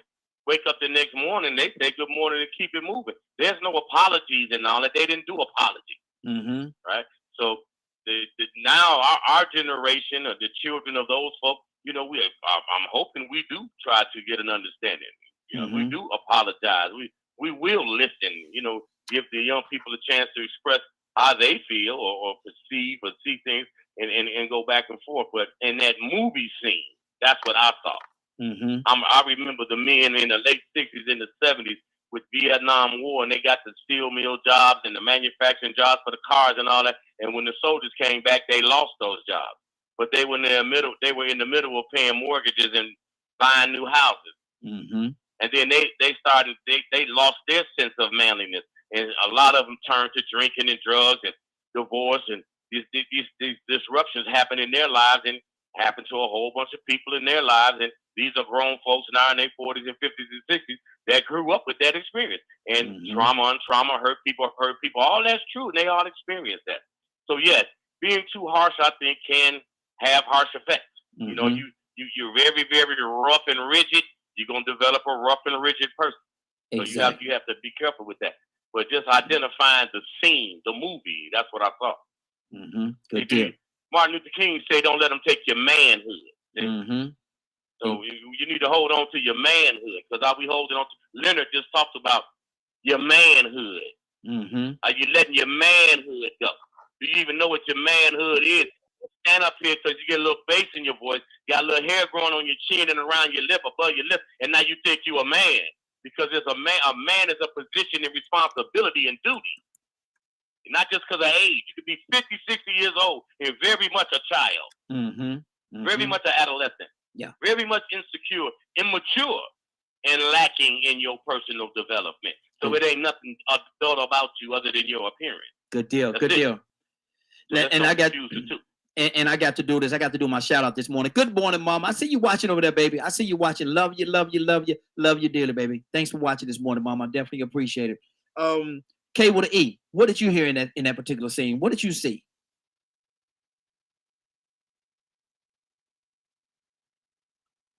Okay, the mute button right there.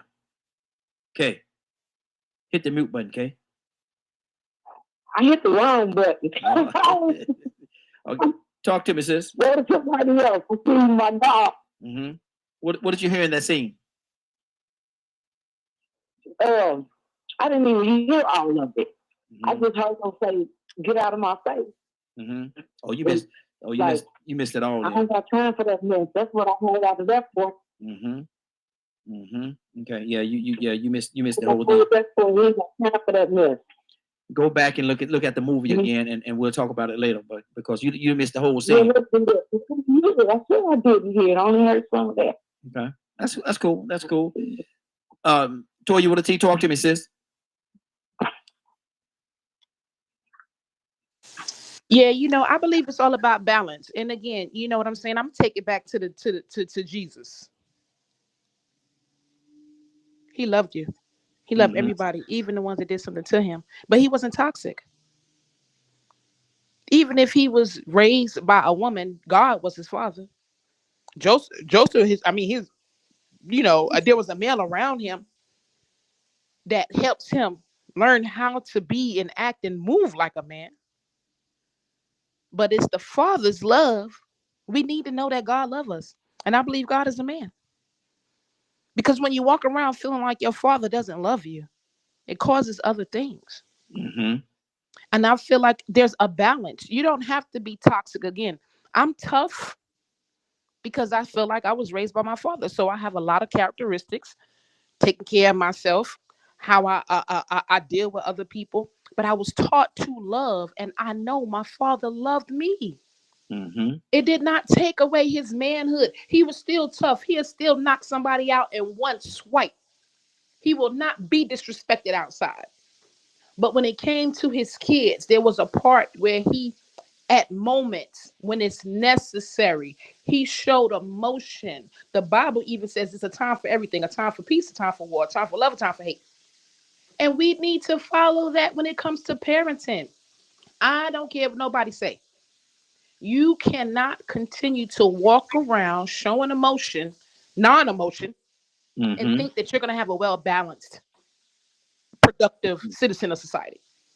Different people respond in different ways. And if you never show them love, that's rough. That's rough. If you've never seen love, that can be rough, because Baggy just said it earlier. The older boy responds differently than the younger boy. But now, if you know that all of these emotions are different, can you imagine this always being hard your entire life? And never having anyone show you kindness and love? That is going to be an issue in your future, because you're not going to be able to deal with someone when they show you true love. You're not going to understand it. You're not going to know how to move with it. You're not going to know how to respond to it. And yes, you will lose something, because some people do teach their children to have a balance when it comes to love. So again, I'm going to take it back to the Bible. When you start to learn, yes, you're right. It is a time to be hard. It is a time to be on your butt. It is a time to play. But it's a time when I know that you're feeling hurt, when I know that you're feeling broken, and say, come here, let me give you a hug, boy. I love you. Exactly. I love you. And regardless of what happened, you're right. You ain't got to be looking for nobody to like you. You work for a paycheck, not to be liked. But you need to know, by me, your father, if don't nobody else love you in the world, I love you and God loves you. And that's something that my father taught me. Even when I felt like my mother didn't act right, my father still reminded me, first of all, don't respect her. Don't disrespect her. That's still your mother. For two, if don't nobody else, when you navigate into this world, if don't nobody else love you, you need to know that I love you and God loves you. And if you don't have that kind of understanding, you could be raising a potential maniac. Good deal. Good deal. Dr. Val, talk to me. I know two things. One, we're just seeing that scene. We don't know if Denzel has been talking to that boy since he was born, if that's how he talked to him all the time. So we don't know if that's toxic just in that moment. So his father, he might be used to that's how his father talks to him. So he didn't receive it. His father, to me, it seems like his father is saying, that's a petty statement you're giving me. Like, of course I love you. You eat, you did, and that's what guys say. Even in a relationship, married or you got a roof over your head. We hear that as wives. I don't gotta say I love you. I'm showing you I love you. You live here, simple things like that.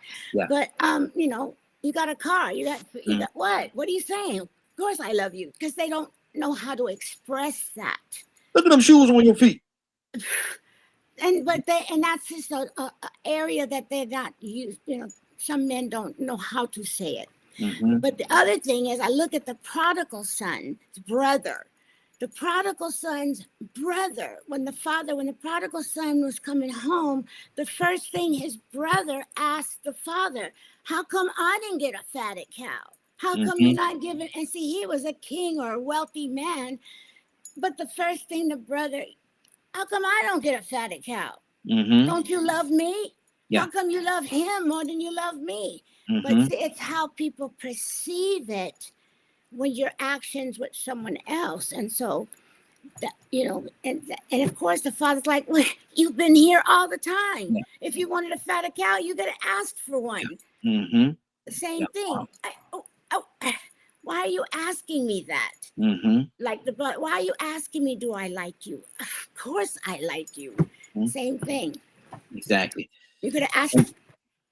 And with that being said, it's time for us to get out of here for today. It's been a great broadcast. I appreciate everybody that's here, and everybody that wasn't here, able to be here today. Appreciate you as well. Captain Leonard.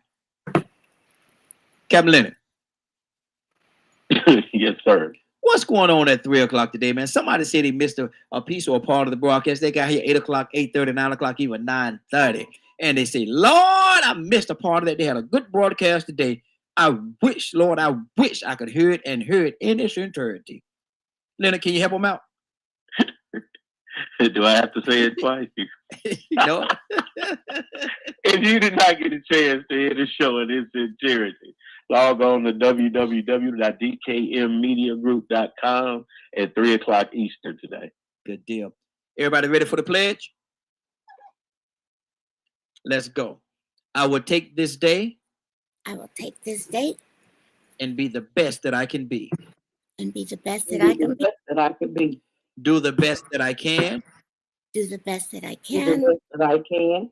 And help as many people as I can to do the same thing. And help as many Help people as many as people I as can. I can to do the same thing. I promise to do it with love. I promise to do I it with promise love, to do it with love, compassion, compassion, and the grace of God. and the in grace the of grace of God, Giving him all the honor, giving him all giving the him honor, all the honor, all the praise, all the praise, all the praise, and all of the glory. and all of and the all of the glory. In the name of my Lord and Savior, Jesus Christ. in the name of my In the Lord and name Savior, of my Lord and Jesus. Savior, Jesus Christ. Dr. Val, Amen. Yes, pray us out, sis. praise the Lord. Father God, I thank you right now for this wonderful broadcast we had. And I pray, Lord God, for all that was on the show, on the phone, called in, or didn't call in, Father God, but was listening. I pray that you would reach out, touch everyone's heart, touch their mind, touch their soul, even with the cases of mental illness, mental state, emotions, everywhere that we need to be touched, Lord. Self-care, medication, whatever we need, counseling, give us a inclination to get what we need. Even like gentleman Leonard said, we all need to get just a balance, a check, just to see what we need. Lord, it doesn't hurt. You said for us to even have the mind of Christ, just to get a renewing renew our minds, a right spirit, and let us do so we can do better, feel better, be better, so that we can help others just have a better life and just feel better. There's nothing wrong, Lord, with that. And I thank you, God, for this show, this platform. I just wanted to say, let us all just be joyful, renew. I'm just grateful for what Raheen is doing. Pray for him, his family, and all of our families on this show. And just let us have a blessed evening. Come back tomorrow if you see fit, and just let us, no weapon be formed against us. Let us prosper and be in good health. And in Jesus' name I pray. Amen. Amen. Amen. Amen. Amen. Thank you, Lord. Good deal. Good deal. It's been a great broadcast. I want to thank everybody for joining us. And more than that, I want to thank you for allowing DK, your media group and associates, and the Morning Glow for being a part of your morning. It is now, what time is it? 10:12. You're about to exit the Morning Glow. But before you go, I want you to do me two favors, if you will. One, I want you to continue to pray for us, because we are certainly praying for each and every one of you. Number two, why this is real simple. I want you to go out there, find somebody, and give them a hug, because you never know. It could be the only hug that they get, or it could very well be their last. Love you, and ain't nothing you could do about it. Have a great day and a better tomorrow. That we shine some of this light in you from the Morning Glow. Take it out there into this wicked and cruel world that we live in, and let your light so shine. If you get an opportunity, give somebody some love. You just might find some love in return. Won't that be a beautiful thing? Have a great day. Take care of each other, and please, please, please be blessed. Give somebody some love and truth. They would appreciate it, and I'm sure that you would as well. Have a great day. Talk to you tomorrow morning, if God says the same. Have a great day, y'all. Love you. Welcome to the stage where hearts unfold in the Morning Glow. Stories untold. Let's play with words, a masterpiece of art, where dialogues bloom, igniting in every heart. Let's tap into the ocean of thoughts, where waves of healing gently salt. Let's paint with words, a masterpiece of art, where dialogues bloom, igniting every heart. Let's dive into the ocean of thoughts where waves of healing gently sought. Together we'll mend, stitch by stitch in the morning glow. Let's make the switch. A symphony of voices harmonizing the air, echoing truth, banishing despair. Let's sow seeds of unity, watch them grow in this garden of hope under the morning glow. Let's bridge the gaps, erase the line in the tapestry of hearts. Let love shine with every word, a step we take towards a brighter dawn for all our sake. Welcome to the morning glow, where dreams take flight in this realm of possibilities. Let's unite, together we stand, hand in hand, healing the nation across the land.